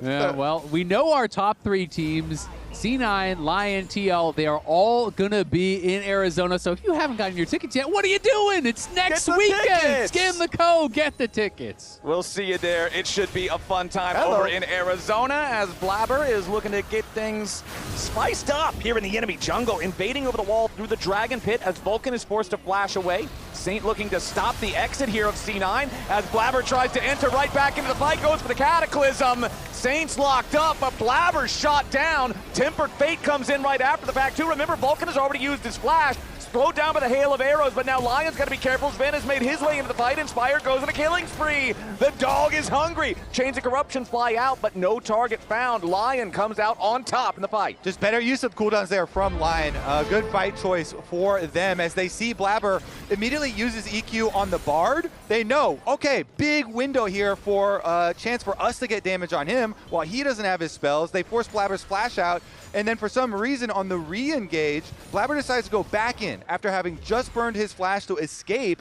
And so on the re-engage, Saint can flash away, but Blabber can't, and LYON get the kill. And you look at the decision-making from Inspired. He doesn't hesitate at all. He's like, wow, you just use your combo on my support, and I'll stunt him against the wall. Perfect chunk there. They get the flash out of the Jarvan.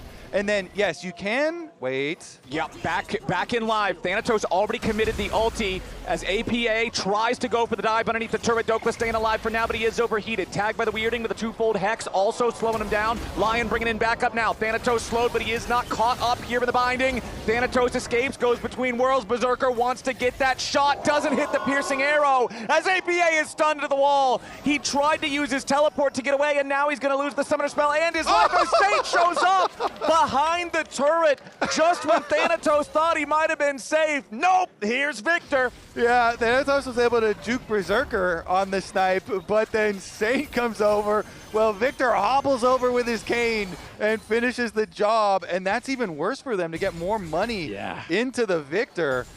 Yeah, that is equals worth. Well, you know what? It wasn't worth. Maybe it was Jworth. We don't know the definition because Dokla bought so much time here. The wave had already been cleared out, and Dokla realizes this is coming. And look at the flash.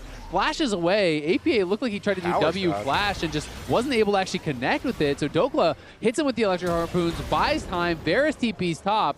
not only at the end of the day do they get the 2 kills, they get the flash, or rather, excuse me, the TP off of APA, the flash off of APA, then they deny a wave, and they get a plate, and they get the extra kill. So this was amazing here for LYON. Yeah, I mean, APA tried to go for the teleport because he saw Isles do the flash there to try and connect his Q, and Isles wasn't able to connect his Q onto Thanatos, but the cooldown came up in time. Nice dogleg. Worth? I'd say it was worth. Yeah, I mean, Dokla was making a lot of time. And, oh, hold on. Right back to live, right back to a fight. Isles goes ahead, launches the Tempered Fate, but he's the first one to die. Saint doesn't have the damage to finish the burst onto the Cloud9 mid laner. As Vulcan also chunked low, but he's not in any mortal danger.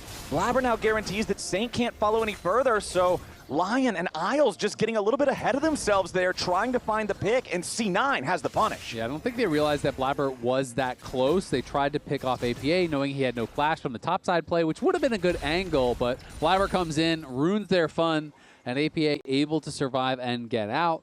Isles now, though, just completed his Mikhail's, same timing, really, as Vulcan, who has completed his as well. There's not that many engage tools. The Mikhail's is going to be really valuable. yeah, definitely will be. See how well they can utilize it as he roams up to the top side. It's also worth noting with the Dragons evened up, you know, during our little... Nope, we don't even have time, Kobe. They are not letting you finish your points today. As once more, it's LYON trying to find a move here, but Thanatos gets himself away for now. Inspired tries to jump over the wall, get himself involved, but Thanatos has made enough space to stay safe for now. Yeah, and Thanatos he's the only lead. Like, look at this there, and that is the C9 lead. These are all LYON leads down on that rest of the map, so... C9 wants to protect Thanatos, and LYON wants to knock this guy down. He does have his rocket belt here, and is going to be a big threat in the team fights. But if they can continually force him to use these cooldowns defensively, obviously it takes a lot of his individual agency away and denies him the ability to try to abuse some of these matchups. Yeah, he really is the hope. And the Aurora, as he said, has a lot of possible kills, but unless he can actually start getting these on side lanes here with the burst damage, then the possible carry here from Saint Victor is looming, and Isles has been hovering around him, making sure this Victor income can stay steady for LYON, continue scaling up for these team fights. Because the range advantage over the Annie is just so nice. He can just continually proc the Deathfire touch, get these poke little lasers on APA. If they're left unattended, or especially if the supports are circling around and getting all this deep vision, as you can see, lots of deep vision here through the jungle to make sure the Victor can just continue to farm safe. Deathfire touch, Blackfire torch, dots on dots on dots. Every time the laser hits you, it's just that HP bar getting whittled lower and lower as Saint crashes another wave into the turret. Both supports hanging around the area, but nobody wants to overextend into anything crazy here. Vulcan will be pushed back here by another destruction ray, and that makes it easy for LYON to clear out the vision in the Tribe Rush, as Inspired has already started up the Rift Herald. Blabber is in the neighborhood. But right now, this objective is going all LYON's way, and it doesn't look like C9 can do anything about it. Yeah, Inspired. With the Rift Herald too, you are kind of expecting Inspired. I feel like 9 times out of 10, he uses it in a fight. It's not even usually 4 towers. He's going to do it at some objective, either run through people, use it as an escape tool. So it does make it more exciting. Looking forward to the next one. And with that big gold lead, he already has 2 items done. Cyclosword and Shojin already complete here at 15 minutes. So he is super fed, and he has the Battle Herald. This guy is ready to go. And I love that Isles is just roaming the map with him, because Karma is much less adept at that sort of play style. They can go over walls. They can be anywhere and attack you from so far with this Bard plus Nefiri. And I love how the analyst desk set it up at the beginning of the day, but Inspired himself has truly been the kryptonite of Cloud9 over many years since he has been in North America when he was on FlyQuest, and now on LYON as Dokla is about to be the recipient of some visitors. Yep, he's going to drop the equalizer early, clear out the wave, flashes away from the combo from Blabber. Beautifully done there from Dokla to clear out the wave and guarantee that he stays safe. Meanwhile, back over in the mid lane, LYON going for a play of their own. The Tempered Fate will not hit Sven, but the Herald has already been summoned. The mid lane turret is already condemned, and LYON are up 2,500 gold. Yeah, Sven has a lot of move speed, Ghostblade, and the Swifties to be able to avoid that. But back to the point you're talking about, Kobe, I mean, Inspired has been their kryptonite and has has been Blabber's kryptonite. And really, ever since he came into the league, Blabber has not really been able to get back to that #1 jungle spot that he has been hunting for all time in best of fives. You know, this is not just game score, this is best of 5 score, 7-1. Even though Blabber stats-wise has been doing well in the games, and I think, you know, he's very competitive with Inspired, but Inspired always seems to come in those big moments, and you look back to game 1, the steals on the objectives, the ability to find these flanks and engages. Yeah. Inspired is just the king of team fights when it comes to junglers. He is so good, and we even saw it last game, right? The clutch smite secures, right? Going after those Drakes in times where it looked like he shouldn't be able to steal them away. But now we've got the next Drake alive here in this game as LYON tries to approach the pit. C9 have control for now. And they're probably wondering, where is Thanatos right now? APA? The APA already dropped the Tibbers, but he didn't find Inspired with the initial cast. The follow-up damage was decent, but Inspired now having to use Call of the Pack, looking to get himself away. They got a beautiful shot! Coming in from Sven, puts him down. Now another one collides with Dokla. LYON trying to retreat for now. Thanatos wants to go in, but he's burning, and Dokla cooks him. Blabber has to try to escape now, as the Hex Tech Ray finds him, and Berserker is the one to take the kill. So C9 might have found the Drake, but it is LYON winning 2 for 1 in the trade. And Cloud9 might have been able to kill Inspired this time around with some focus on him. Very clearly, everyone, you know, spending resources there. But Inspired now has the first team All-Pro mid laner and AD carry on his team, and Saint and Berserker are pumping damage. Yeah, exactly. Dokla and Saint on the side got Thanatos very low, so when Thanatos goes back in for the re-engage, look at his health. He's just dead instantly, can't really do anything. The rest of LYON, they lose their jungler, but they kite back, they play it incredibly well. And I was kind of confused how that Tibbers missed onto Inspired, because he had Call of the Pack for after he got hit by the ultimate from Blabber. So I guess it was just a straight up whiff, or maybe he like W Tibbers at the same time and accidentally used the stun on the W. I didn't quite catch that, because when the replay started, it was after that sequence had begun. If they had just been able to kill him off instantly, that could have been pretty different. Yeah, it looks like just a little bit short there. Not quite in range. But you guys can see right now, C9's LCS series results. They've won a lot of series. Unfortunately for them, the one loss that was on that chart, that one was the one that really mattered. So here's this play I was talking about. Yeah, Tibbers just barely short there. Does go in for it. Had they been able to land that stun, maybe they burst him down without having to use Cataclysm and some of these other tools that maybe the rest of the team fight does look different. Because at the end of the day, yeah, you killed him, but you used a lot to do it. And again, I think maybe if C9 played a little slower after they killed Inspired and just got the Dragon. I agree. But they probably got really hyped up. You know, they're like, we got Inspired. And they just had taken the Dragon. So they run a little bit into the other threats. Again, everybody in this game has damage. Yep. So there aren't tanks, but everybody else still is a big threat. Yeah, and the solo laners from LYON just played it so well, and I feel like that has been the big strength from Dokla. You know, obviously there was a lot of talk when Castle joined LYON, and the expectation I think from most people in the community was that this was not a true six-man thing, that Castle was just going to take the spot. But Dokla has been playing so well, and I think the biggest part of that is how he plays the map, how he team fights. Castle has the stronger laning phase, but Dokla just makes the right plays. The funniest take that I heard about it is they signed Castle specifically because Dokla plays best under pressure. So if Dokla knows there's a guy right behind him just waiting to take the spot, Dokla's going to turn into maximum power Dokla. Also, it would be nice to have an in-house, you know, 1v1 partner for some of these lane phase things that you're talking about. If you can get practice kind of in hiding there that other teams won't know about, maybe that can help as well, and they can combine their powers. It's like a Dragon Ball Z thing. Put your fingers together, do the fusion thing. Sometimes it's kind of hard though, because other guys like kind of looking for your job. Yeah. I mean, Let me give okay, you some fair enough. tips. So what you want to do here is flash into the wall level 1. Only if you can't flash into the turret, though. The turret's the best place to play. All right, C9, though, they do have that Drake advantage, 2-1, thanks to that last neutral objective claim that they got. However, LYON still leading 2-1 in the grubs. LYON also securing that Herald for themselves, and that Herald usage mid was followed up shortly thereafter by taking both of the Tier 1 turrets in the side lane. So LYON, this 4,000 gold lead that they have, a big chunk of it is having a couple extra turrets compared to C9.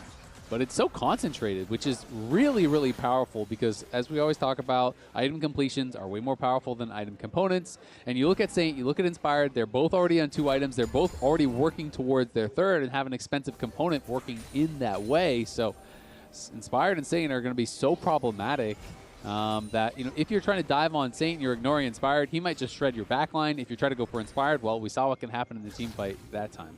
Yeah, definitely true. And the experience also matters a bit too. With you have the break points for an extra level, could mean a lot. But here we go for the setup, Flowers. 30 seconds ahead of the Dragon. Cloud9 with some good control wards to get an area to start the fight off. Exactly. C9 controlled the river last time around, and it got them the Drake.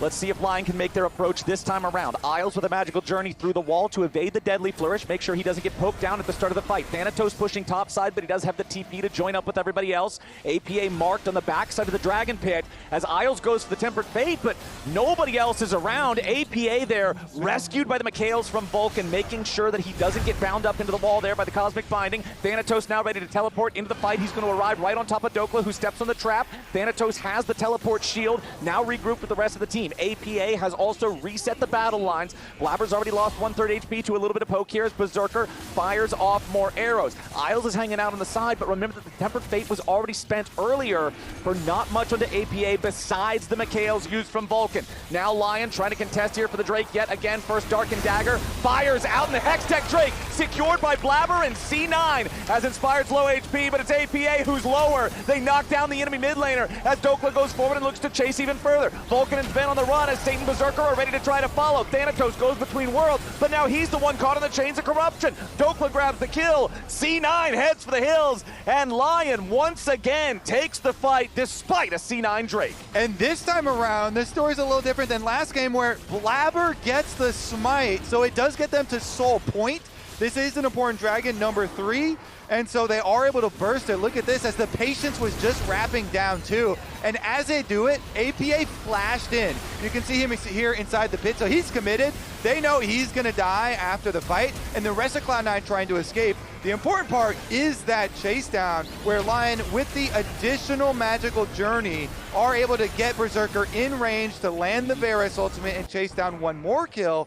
But now we're at the point where it is a larger gold lead for LYON, but still the tantalizing possibility of a possible Hextech Soul. 5K and 5.5K is a lot of gold, though. That's bigger than the difference in game number 1. Yeah, and that is the really tough part is, you know, if you get the soul, it kind of just evens up the game. It doesn't really slam it home anymore for C9, and the question is, can you even get there as APA way down in levels? Yeah, Dokla drops the equalizer right on top of him, cooking him with the overheated flame spitter. A little bit more damage, barely even needed as the DOT gets it done. The Leandries guarantees the death as the Tempered Fate lands on Sven. No chance to mop one up with a curtain call, and that's Big Dokes living up to his name here in the bot lane. It surely is. Just runs APA down.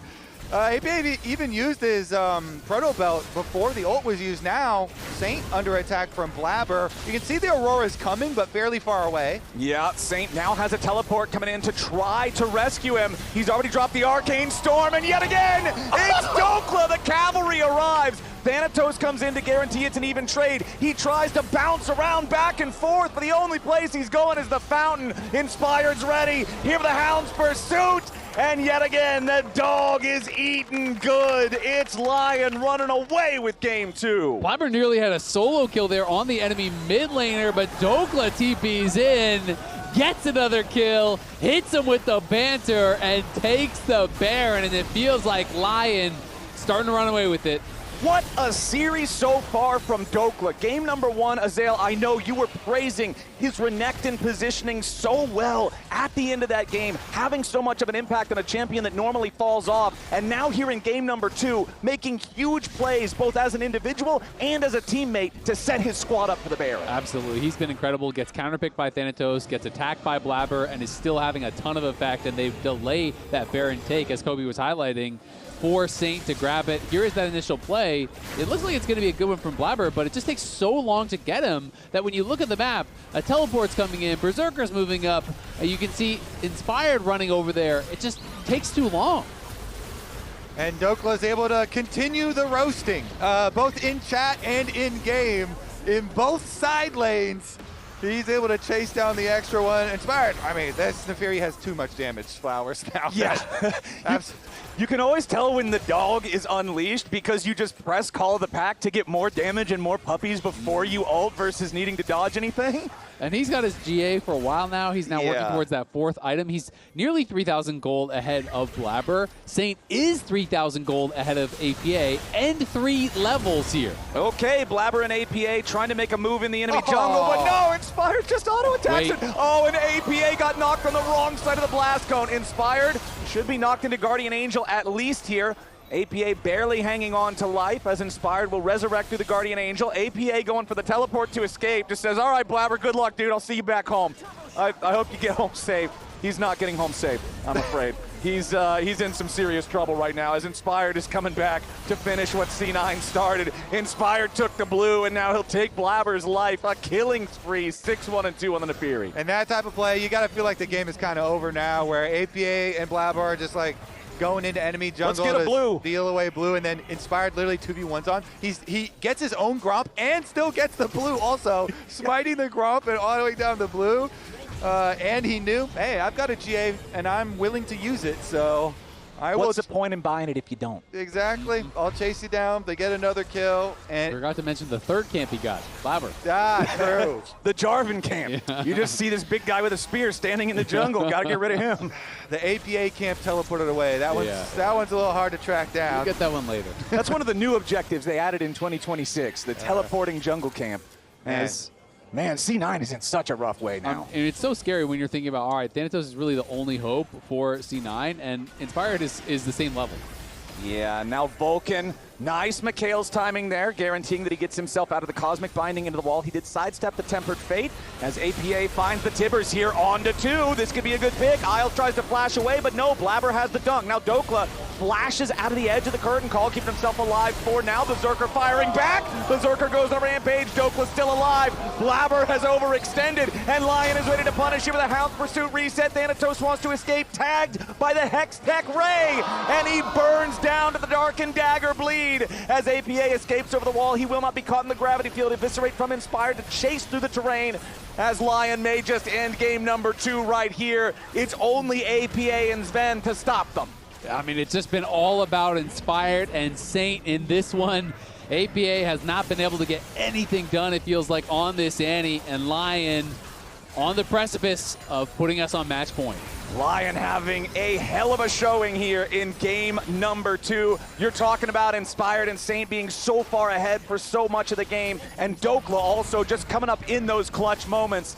This team is ready to make their way to that finals matchup next week. And I think it is an important discussion point because Dokla, he got enough votes to qualify for basically like the 4th all-team pro if there was a 4th team. First team all snubbed. Yeah, exactly. But he was not actually on one of the all-pro teams, but even with the split roster for LYON, you know, everyone recognizing what he brings to the team, and a lot of it, you know, during the regular season, his Anivia picks, how his team fighting with it really on display. And when you have this LYON roster that has so many stars, when the player that was not expected to be one of the biggest stars on the team is also doing their job so effectively as he has been on the side lanes and in the team fights, then it just looks really, really good all coming together here for LYON. And unfortunately for Cloud9, they're the ones on the receiving end again. And the pressure is going to start really mounting for C9 here. Of course, they are in the upper bracket. They will have another chance here against Liquid if they lose this series, but APA in trouble now. Yep, here comes Big Dokes. APA drops the Tibbers as Dokla expects it and just turns and walks away. Yeah, this time around he knows Annie has flash and he can't chase too long. And so he kind of mogs on him right there, turns around, jukes your bear again. It's like, geez, Dokla, he's getting a lot out of the enemy team without over investing here. Even though his stats, his gold lead isn't up there with Inspired and Saints, the plays have definitely been good too. Yeah, I mean, he has been fantastic. You know, did tank the counter pick from Thanatos, did tank some of those ganks, and has been very, very effective. And LYON just slowly grinding this one out. 11,000 gold lead here, C9. Even if they get the soul, that's not going to even the game up. It would maybe give them some small glimmer of hope, but I don't think LYON's going to give you a 50-50. Well, Blabber decides to full send it after Saint, who flashes out of the Cataclysm. C9 was ready to try to follow that, but the Summoner spell is more than enough to get LYON's mid laner out of danger. And now as soon as Thanatos arrives, man, blink and you'll miss it. That Aurora is already out of the picture as C9 now has to retreat. They're stuck in a 4v5. It's LYON owning the map, and the Baron spawns in 10 seconds. Yeah, that's a LYON Baron. Wouldn't be surprised if it spawned with the LYON logo on its face. At least on the flag behind it. You can put it beside the Red Bull logo. Exactly. So LYON here, they're wrapping it up, and we have had listen-ins on their comms previously where they just start talking about the draft for the next game, and plays and stuff, you know, already reviewing it. This is that type of stage. I will, again, just because we have to, put out the possible Dragon Soul. What if there's a miracle steal for Blabber or something like that? Then they're still like 6,000 gold behind. Yeah, you're still in the hole, a lot of gold. But it's a smaller hole. You can see some light at the top of the hole, you know? So definitely, definitely still that for Cloud9. Hey, if you're in a really deep hole, you're happy about getting closer to the sun. Brother, this is a mine shaft. I don't see a way that you get out of this position. The canary right is dead. Yeah, there's nothing coming through the end of that tunnel except maybe a train. Like, I don't know how C9 gets out of this position, because LYON have total control over the Rift. They have themselves the Baron for the next 2 minutes and change. Sure, the Dragon's going to spawn, but it's not like C9 can get anywhere close to it, and LYON is just going to go ahead and get these waves shoved up. Miracle wouldn't be a miracle if you expected it to happen, though. True. You guys are, whatever grade of hopium this is, I'm pretty sure it's illegal in California. This is way too strong a stuff. As Dokla, using his sweeper here, trying to maintain control. APA is behind enemy lines. Metal Gear Annie, I don't think this is going to be a great sneaking mission, but we'll see. Yeah, and it's at times like this, Flowers, when you are truly desperate that you gotta just send on some vision plays, you know, hope that you can catch somebody out. And unfortunately for him, he's also by himself. Yeah. So it would have to be like a flanking play where you pincer from your base as well. 2 levels down on the ADC. Uh-oh. He just got We've been seen. Yep, the dog sniffed Alert, him out. alert, alert! Oh, and he thinks he's getting away right into an electro harpoon. No, that's... He tried. That's about all you can do from here. It is. That's the train. Yeah. Choo-choo. It also is unfortunate for Cloud9 that they have beat LYON in the regular season. They did it in lock-in, and they also did it at the beginning of spring. Yep. But again, in the playoffs, last time in lock-in finals, and now here, LYON are getting the upper hand. Still, possibilities of reverse sweeps are now going to be the hope for Cloud9 as LYON close in on game number 2. Yup, LYON already have that mid lane inhibitor down. They'll go ahead and clear out the bottom lane next as the top lane tier 3 turret falls, and Berserker is about to make this a 3-inhib game. Curtain call opens up from Sven, but you're shooting full HP targets. The 4th shot only managing to take Isle down to about half health. As C9 continues scrambling, now Blabber once again tries to engage with the Cataclysm, but the flashes from LYON are always ready. Inspired pressuring the rest of the C9 squad back as the Nexus turrets are melted away. C9 forced back onto the steps of the fountain. Blabber forced into the Guardian Angel here, and it's LYON making their way to match point. Game 1 was a battle, game 2 was a stomp, and now Cloud9 gonna have to regroup, rebuild, and reverse sweep or be sent to the lower bracket. Is to go to international has been horrible since 2023, and I feel like the pressure is just going to build and build. If you lose a series like this 3-0, it is hard to not have that in the back of your mind. Certainly is. So you just got to focus one game at a time. The game right now, and they're banning out the Caitlyn from Berserker. Aren't going to be able to have that pushing bottom lane, as we have really honed in on these bottom lane matchups now. You know, the bottom lane matchups have enabled jungle a lot. Inspired has played off there, pushing bottom lanes multiple times to go for invades and to make plays, and so that has really been a facilitator for you know, for their victories. And we were kind of just talking about it. I mean, game 2 obviously was a stomp. Game 1 was very, very close, but game 2, it's kind of like compositionally. Once you get behind his Jarvan Annie, it's very, very hard to come back because if your engages don't have enough damage behind them, you're never really going to win. So I feel like Inspired has been getting the better of Blabber, and Blabber really needs to be locked in this next game. Even in Game 1, they had that re-engage of the Gromp where he got killed. Game 2, he had the flag and drag onto the Bard and flashed out, went back in when Victor still had flash, got killed. That gave a lead to Inspired, and I just don't think you can afford to give Inspired an early lead and not expect this man to slam it home. I mean, it's what you brought up that we saw earlier when we had the graphic in the middle of the game. Despite the fact that in their head-to-head, these two junglers have similar stats. Inspired is 7-1 against Blabber in best of fives because he has those clutch moments, whereas Blabber has these stumbling points. And if C9 want to reverse sweep it here, I'm in 100% agreement. Blabber has got to be locked in. Bans are already over here in the first wave, as Lee Sin, Alistar, and Seraphine are banned out by LYON. C9 going to remove the Caitlyn, the Lulu, and the Nico. But that means this 100% presence, what is that, almost 80% win rate champion in the Orianna is available and locked in for LYON. Cassio is also up, though, which is another super high prio mid lane because 5 bans have been spent on the bottom lane. The bottom lane war zone there. So, you know, we very well could have the APA bringing back the Cassiopeia into the Orianna matchup because, as you're saying, Flowers, these are two of the prime-time mid laners, and if all the focus on bans are in the bottom lane, that's exactly what we're going to get. That is crazy, bro.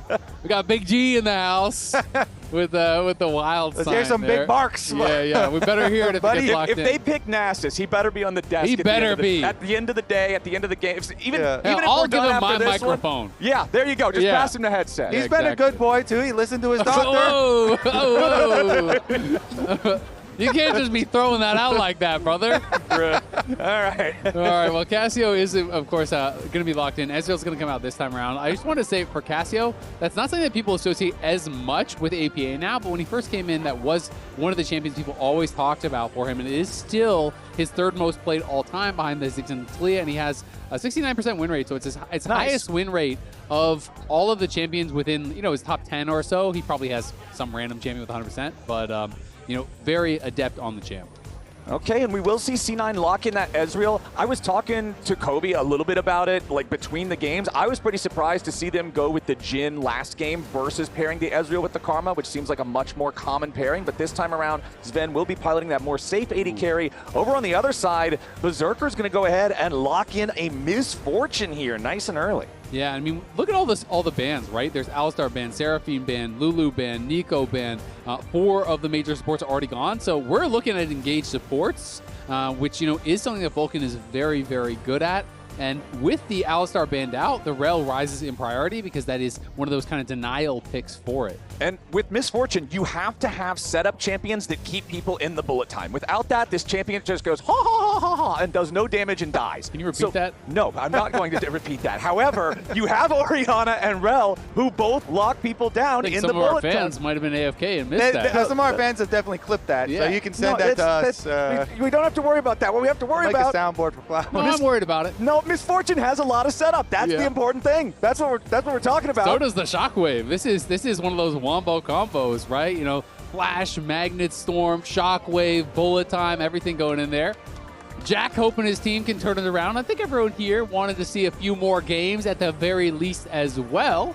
They need to pull out their old meme, the dark magic of congratulating LYON on their series victory. No way Cloud9 comes back from a 0-2, right? GG, well played. See if you can get the reverse sweep, one of the classic memes. But here we go. Okay, speaking of engaged supports, love it. The recon there for Vulcan, the quick delivery, that is one that can get back to a Misfortune and interrupt a Misfortune's gameplay. So we'll see if that is going to be effective. And then the ban of the Trundle does make me think, all right, Thanatos might be back on tank duty. If you're banning out the Trundle ahead of time, you want a front line. You don't want those stats to get stolen. And you're also thinking, hey, Xin Zhao is up, and Xin Zhao is going to be prowl for jungle because Trundle's kind of annoying for him to deal with too.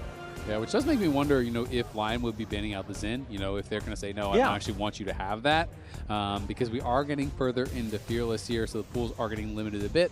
And the meta has been AD junglers for a long time. When I think of Trundle, I also think of Mundo. You know, Mundo jungle can be quite strong. You know, it is one of those champions that you do not want to be picking into that Trundle. Olaf ban is kind of interesting here, too. Ever since we saw Contracts have that monster game, I've been wondering who else is going to bring it out. And I had been kind of expecting that Blabber might do it, because Blabber, you remember back in the day, Olaf was his champ. Yep.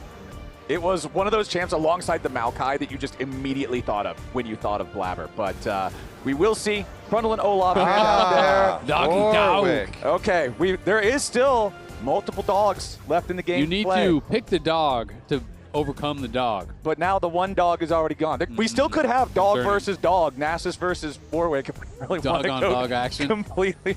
Okay, do you? Bro, I'm not. You guys are getting. What do you mean, you guys? That is not a plural. I did not say that. I just said there's 2 dogs left to pick. Okay, we've got Yorick. It's the influence of Griffin. we got Yorick banned away now, and the Xin Zhao is locked in by C9. Yeah. Okay. So we do see it. And what is the response going to be from Mr. Inspired this time around?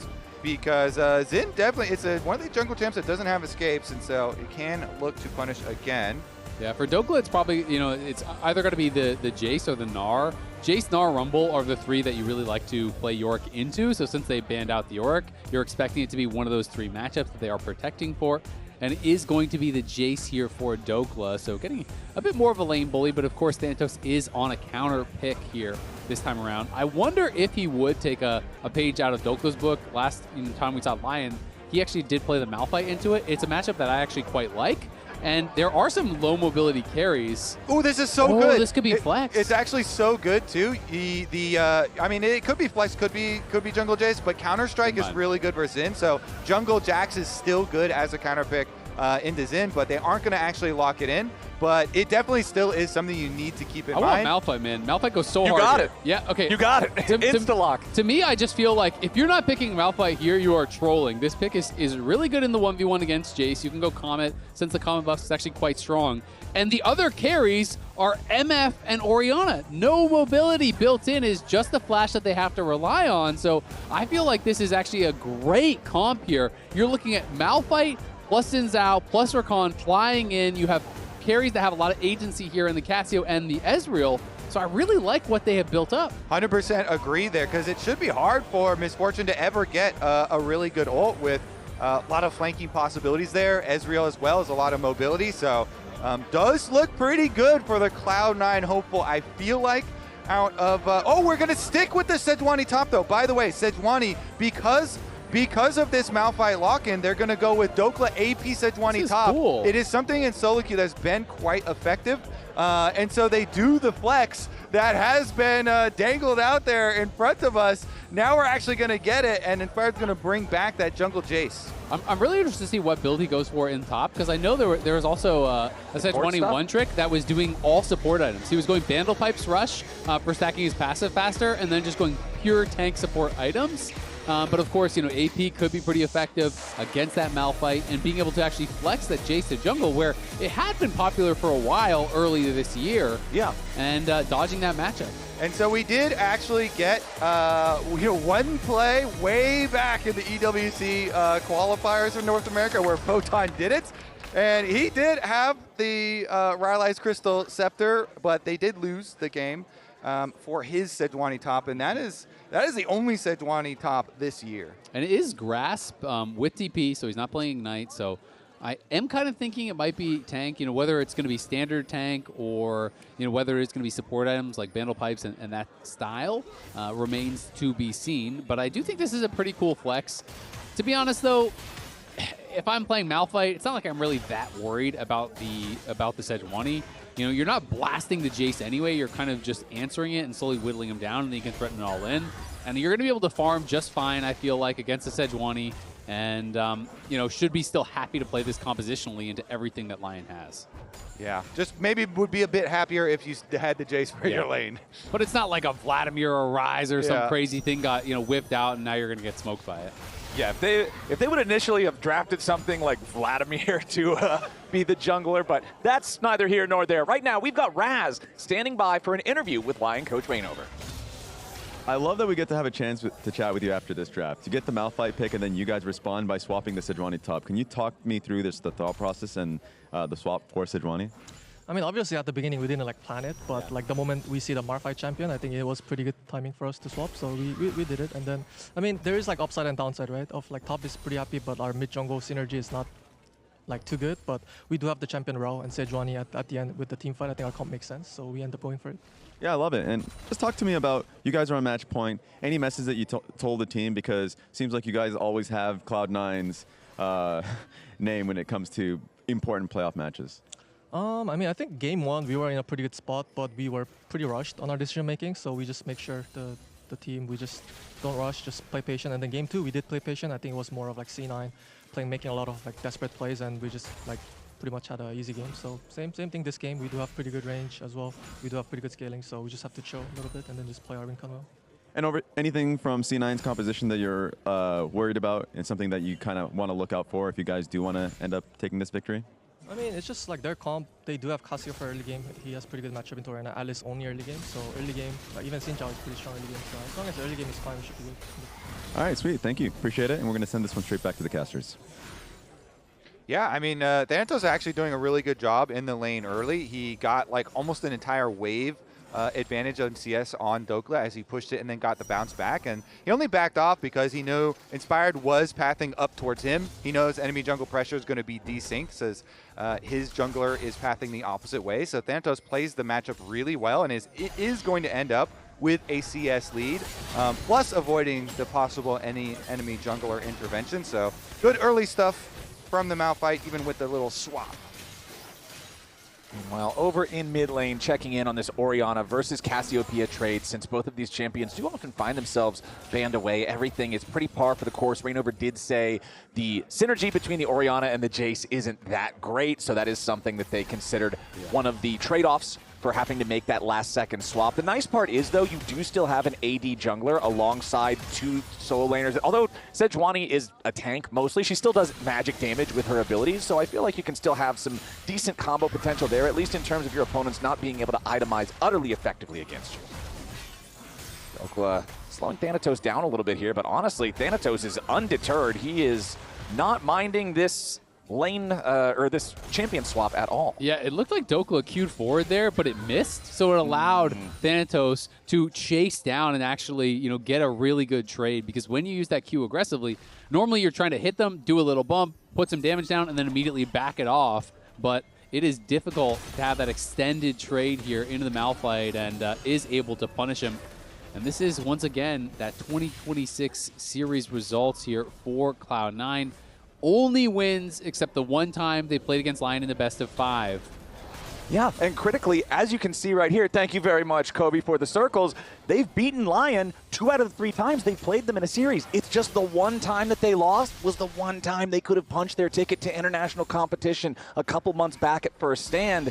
It really hurts to see all of these wins over and over and over again, and the one loss being that one that's really just such a backbreaker. Well, so far, the game's starting out really well for them. Thanatos doing well on the top side. Dragon priority secured for them so they can start stacking here with the early mountain being picked up by Blabber.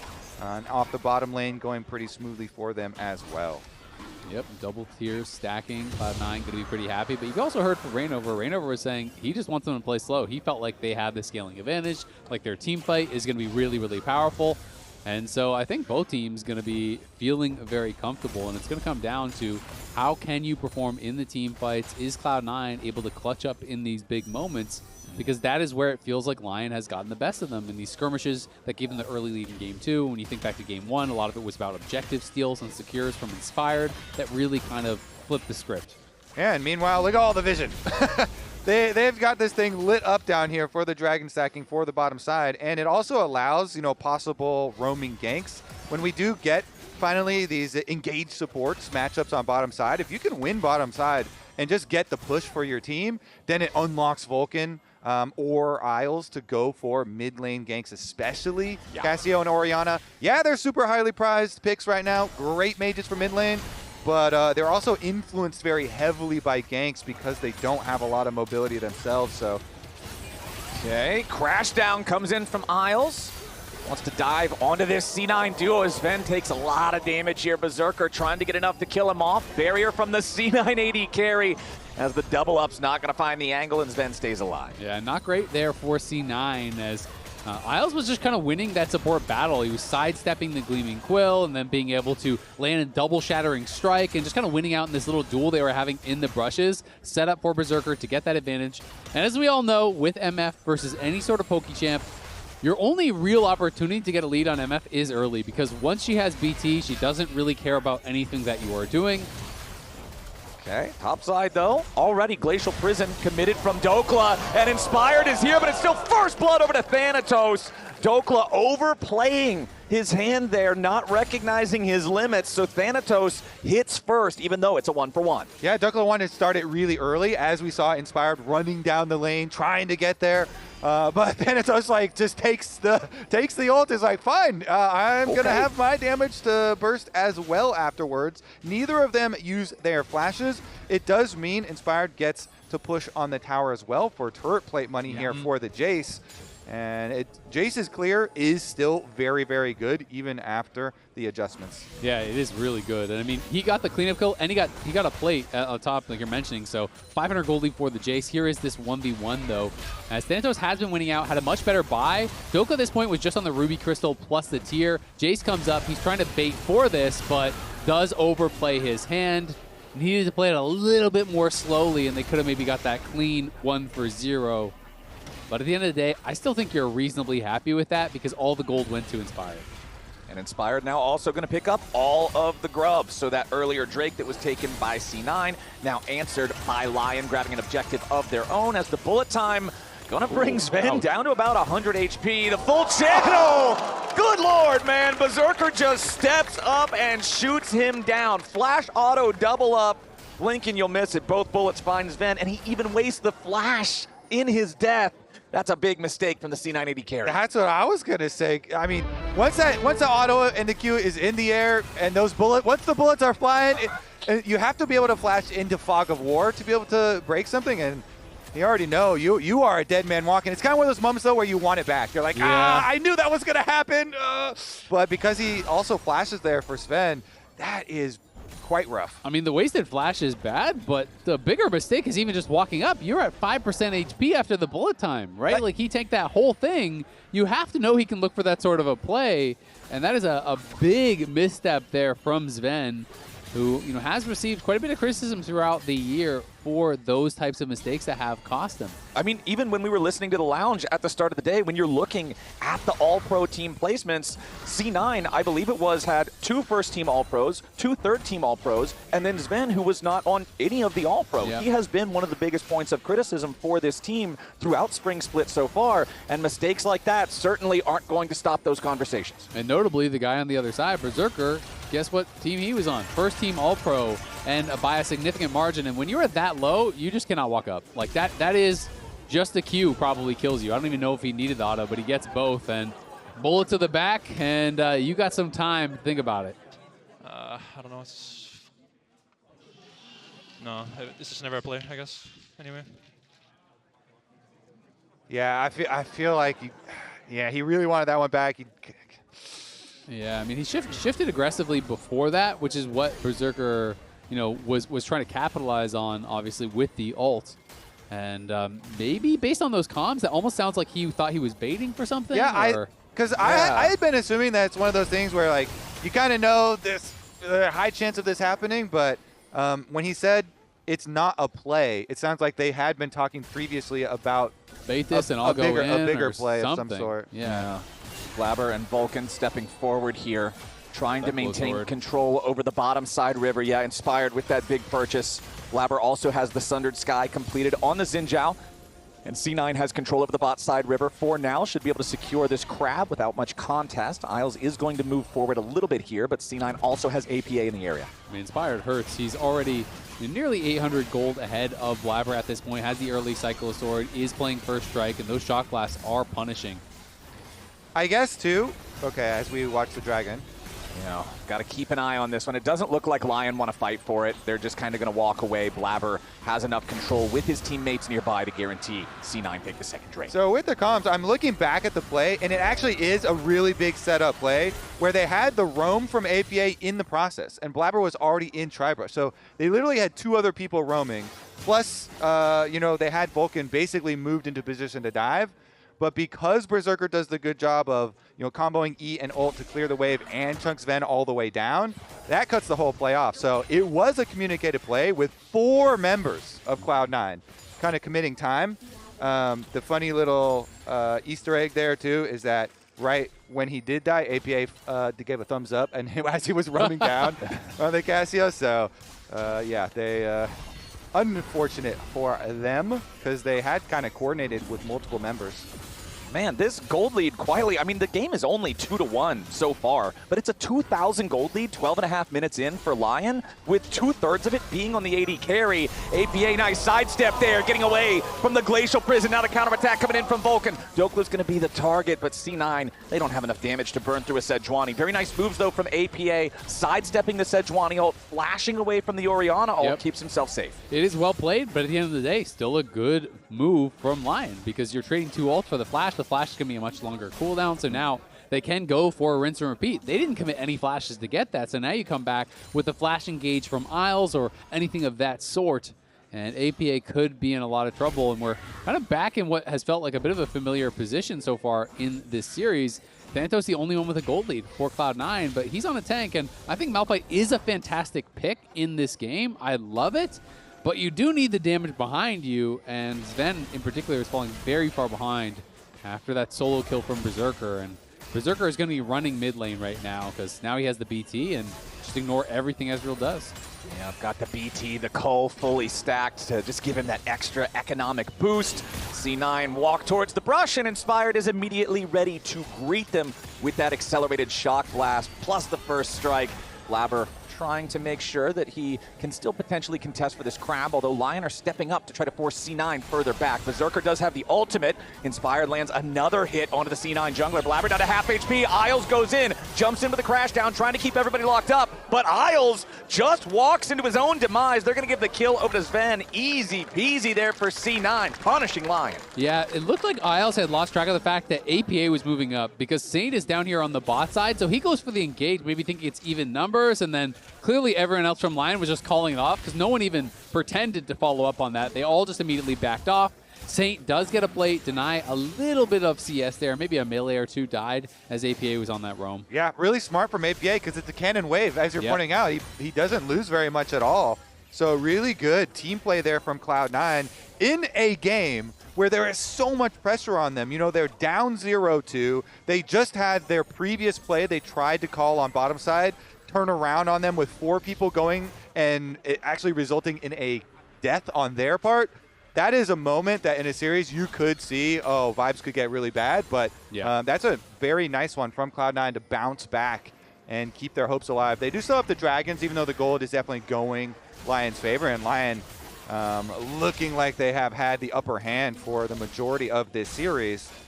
The hopes there still alive. That little light flowers for Cloud9 is still alive in this game. Well, they're going to have to turn up the intensity on that one if they want to come back. A reverse sweep now mandatory if C9 wants to win this series and lock in their spot at MSI and the finals just a week from today.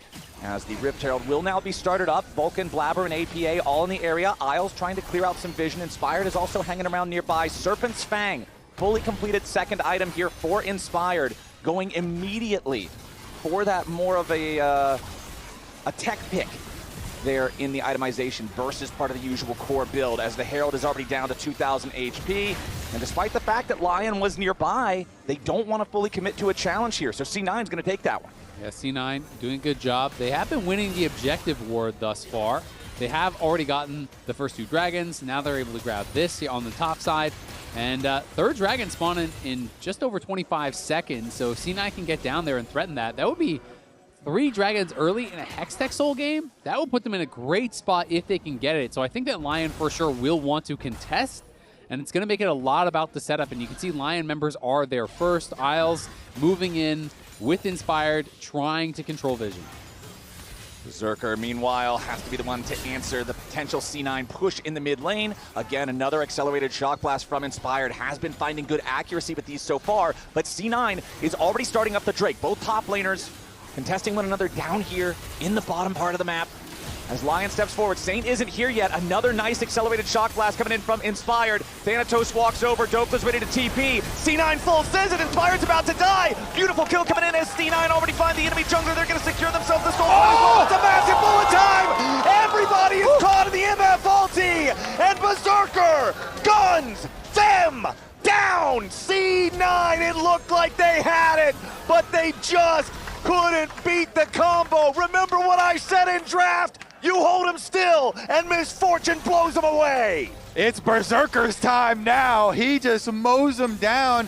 And after Cloud9 had just deleted Inspired, you know, as Inspired was looking for a Smite Steal, Blabber was looking to kill Inspired. They did that.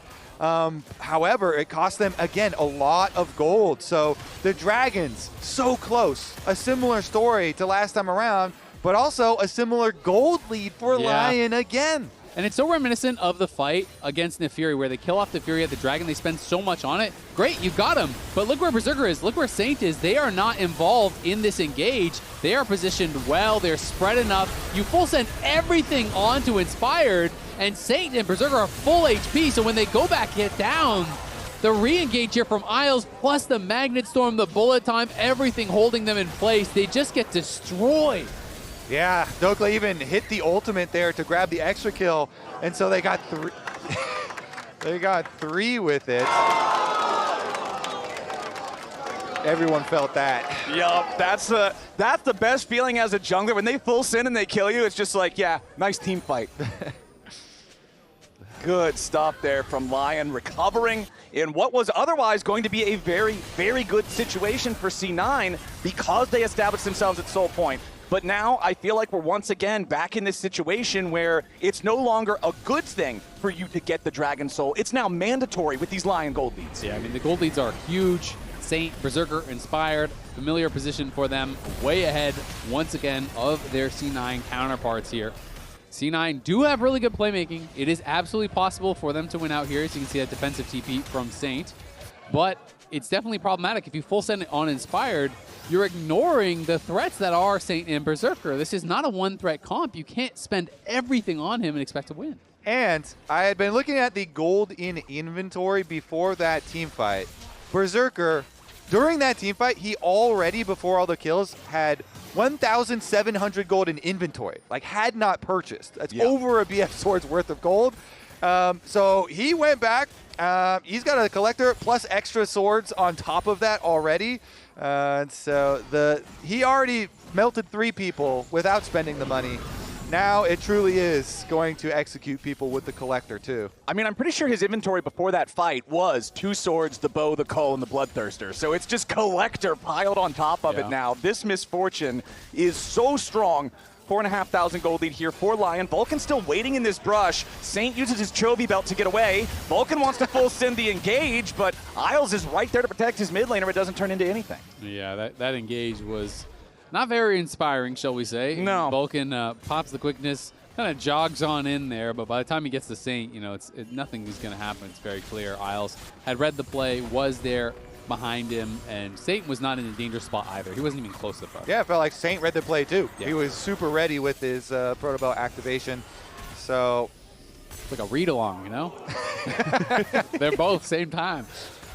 All right, Berserker now. He took look at all the damage that he took that he no longer took. The Bloodthirster is just so nasty. You can rewrite history, huh? Yeah. Yeah, I took the damage, but I didn't take it. But no, I didn't. Yeah, look at that. He's right back to full HP. He's got his shield on top of it. This misfortune is strong, but now the pressure is on. This is the make or break moment for C9 in this game, in this series. Less than 60 seconds until the Dragon Soul spawns. They are 3-0 in Drakes. They need this Hex Soul to stay in it, and I want to see what the setup looks like. APA at about half HP, maybe trying to bait Dokla in here. There's your Glacial Prison, doesn't find the slithery snake. Trading the Petrifying Gaze as well, though. So that's a jungle pet. Blabber's still in there, by the way. Yep. Yeah, but Dokla just walks up. He says, all right, Void Grub, kill the turret. The Void Grub isn't strong enough to kill the turret. Dokla walked up. He might just die. They're sending everything at him. C9 certainly going to take the kill on Dokla here. As meanwhile, over in the mid lane, it's LYON grabbing the tier 1 turret and pushing towards tier 2. I feel like they kind of rushed the kill, maybe because they're worried about this push mid, but I feel like if you delayed that more, it would be an easier secure on the Dragon. That being said, there's still going to be about 25 seconds after this Dragon spawns that Dokla will be dead. He will have teleport, though, to join, and they spent quite a few tools. They have Malphite and Rakan ultimates ready, though, so the engage for C9 is here. APA goes in immediately, followed up by Thanatos. They want to try to full commit on a Berserker, but they don't have the damage to kill him off. APA is going to die first instead. Thanatos staying alive for now. C9 looking to put a little bit more pressure on a Berserker. Blabber wants to dive underneath the turret, but he can't quite find it. C9! They wanted to send. They couldn't quite get what they wanted. They at least kill Inspired. So Blabber's the only one with Smite alive on the map. Exactly. What they want is the soul, the Dragon soul. They make their picks. They're trying to burn it down. The teleport is coming. Berserker's got his lifesteal though, and he's stepping forward. Here comes Dokla. C9 looking to burn down the Drake. Glacial Prison comes in. Vulcan jumps into the back line. Berserker's going to be interrupted here in the bullet time. Dokla wants a little bit more. The Hex Soul has already been secured here by C9. Berserker getting himself away for now. Blabber likely to die. Blocked up by Dokla. Blabber just sends himself into LYON's waiting arms, and now Sane has rejoined the fight. Isles doesn't have Magnet Storm, but he still has the rest of his lockdown. Sven providing covering fire, looking to get his support away. Thanatos going to be your target now as Dokla zones Sven off. Arctic Assault right back forward as Berserker grabs the kill over onto Thanatos. APA rejoins and prevents anything further. So C9, they will claim the soul. But what a sequence. That was all over the place. They get the soul, but the question is how much more can LYON get? Blabber, I guess, just made the read that he couldn't get out, so just kind of goes back in and dies. And LYON are not going to try to make any sort of a rush towards Baron or anything like that just yet. They are now basing and resetting. They're moving up towards that top side to reclaim some vision here. Thanatos will not have his TP, but Cloud9 holding on here. They look for this pick, and it's a Miasma to set it up. Flash, and then the Miasma, so you can't flash out of it. No ability to react to that ult coming in from Thanatos, but APA is locked down so heavily by Isles and Inspired that it doesn't matter. He can't follow up on the damage. Yeah, and then they're diving really deep, so Blabber does use his flash here. He won't have it for the escape at the Dragon. And Misfortune ultimate onto Sven while it's channeling there. He forces him a little bit back. We'll get back to live, though. Yeah, we already got problems back live as Blabber's getting bursted low, but Inspired's the first to die. Sven with a True Shot Barrage takes him out. C9 still fighting, staying alive for now. A double kill back This is Sven! LYON may have overcommitted. C9 grabbing a couple critical kills. Berserker's still alive, though. Thanatos locked up by Dokla. Still get a ton of damage here from the MF. Berserker still looking for the opportunity. Berserker just got 3! 4! He flashes over, he gets another one, He wants the penta! Can he get the penta? APA trying to get himself out of here, but Berserker and Saint are on the hunt. Berserker wrapping around from the side. APA wants the escape. It's not gonna happen. Berserker continues after him. A little bit more damage is all he needs. APA running for his life. How much longer is it gonna be? Berserker waiting to get his strut back. Just needs one more shot. Oh no, the timer! It's the timer, but also the delayed death from APA means the Baron is free. He's going to be dead for so long here. And Berserker, the bullet time, the split second he used it was when it came off cooldown. He was biding his time for the ultimate to come back up. It was a couple seconds left on it, and all of these low health Cloud9 members became easy pickings. But Cloud9 still have 4 members strong here and are back on the scene, able to push LYON off the Baron. And the Hextech Soul in the hands of an Ezreal, the poke is so annoying, so hard to deal with. Cloud9, they're not only are they going to push them off the Baron, they're going to start it up themselves because APA has TP. All right, C9 starting it up, but the DPS is going slowly. Berserker, still no bullet time. About 20% of the cooldown remaining on that one. Thanatos stunned up here on the front line by Dokla. Inspired, trying to find those accelerated shock blasts. APA arrives back into the fight. Same with the flash away as Vulcan is immediately stopped on the engage. Berserker goes legendary. Isles and Dokla still frontlining here for the LYON side. Sven shifts back over the wall. Baron still DPSing C9. Blabber's dead again. A double kill for Berserker. A triple kill for Berserker. APA and Sven still alive, but the Baron belongs to LYON. Easy come, easy go, and the Baron does get smited by Inspired. They take it back, and it's a 9,500 gold lead. I mean, C9 are just going for these crazy risky plays. Yeah, APA did have TP, but you're starting that 4v5 in the face of LYON, who are all there, and they're getting shredded by the Baron the entire time. Hextech Soul or not, that was wildly risky. And Thanatos and Blabber are just tanking damage for free. They get knocked out, and LYON's able to stroll in, take the Baron, easy peasy. 10,000 gold lead here now at match point. And we can watch it again. Yeah, honestly, I want to see a graph with the damage done by Baron this team fight, because it is massive. So they pull off at 7,000. Saint flashes away from Rakan right in the middle of your screen, and he gets deleted there. So they immediately deal with Vulcan. Baron is still AoEing all of Cloud9, spitting on them again, and then Berserker and Inspired can just walk in here right behind Dokes. They force all of them off again. It's Berserker picking up a bunch of kills another time, and only... Yeah, you can tell the emotions here are swinging for the Cloud9 fans when they got a little hope, but it's immediately taken away. I mean, they were tanking the Baron for so long. Then when they turned for the engage, guess who's tanking the Baron? Ezreal and Cass. They were just taking so much free damage. C9, they still have a chance here. We'll see if they can find some sort of a big play. The Edge of Night going to make it harder to engage in onto Inspired for that Malphite. Going to have to try to poke that off first. And no vision in the area for Cloud9, so as they try to force their way in, the poke could be deadly. And LYON is going to have their Baron for another 45 seconds after the Elder spawns, so LYON will continue to maintain total control over this super buff that is less than 30 seconds away now. Blabber gonna go through the... Oh, okay. I'm not sure if this is safe. I'm on the edge of my seat here a little bit. Granted, I'm standing up. Yeah, Cloud9 going to try and play through bottom lane right now. Sven pushing the wave at the moment, but I don't think LYON even care about that. Oh, Douglas going for the TP tech for the shield, so I think he must be trying to force an engage because he just TP'd beside himself. Now he has that fat TP shield to try to force a fight. Exactly. They want to make sure that they can win this fight, take the Elder, and end the game right after it. Inspired, looking for those accelerated shock blasts, looking for the angle to find some poke before this starts. Blabber going to go ahead and start the aggro onto the Drake. Isles has his flash. Vulcan is all the way back at the enemy red buff, looking for the long con here to find the LYON backline. Remember that Saint has no flash, already used it in the last fight. Elder Dragon going to go ahead, reset that patience. Vulcan, control ward over the wall. Inspired, walking back, wants to try to track this guy.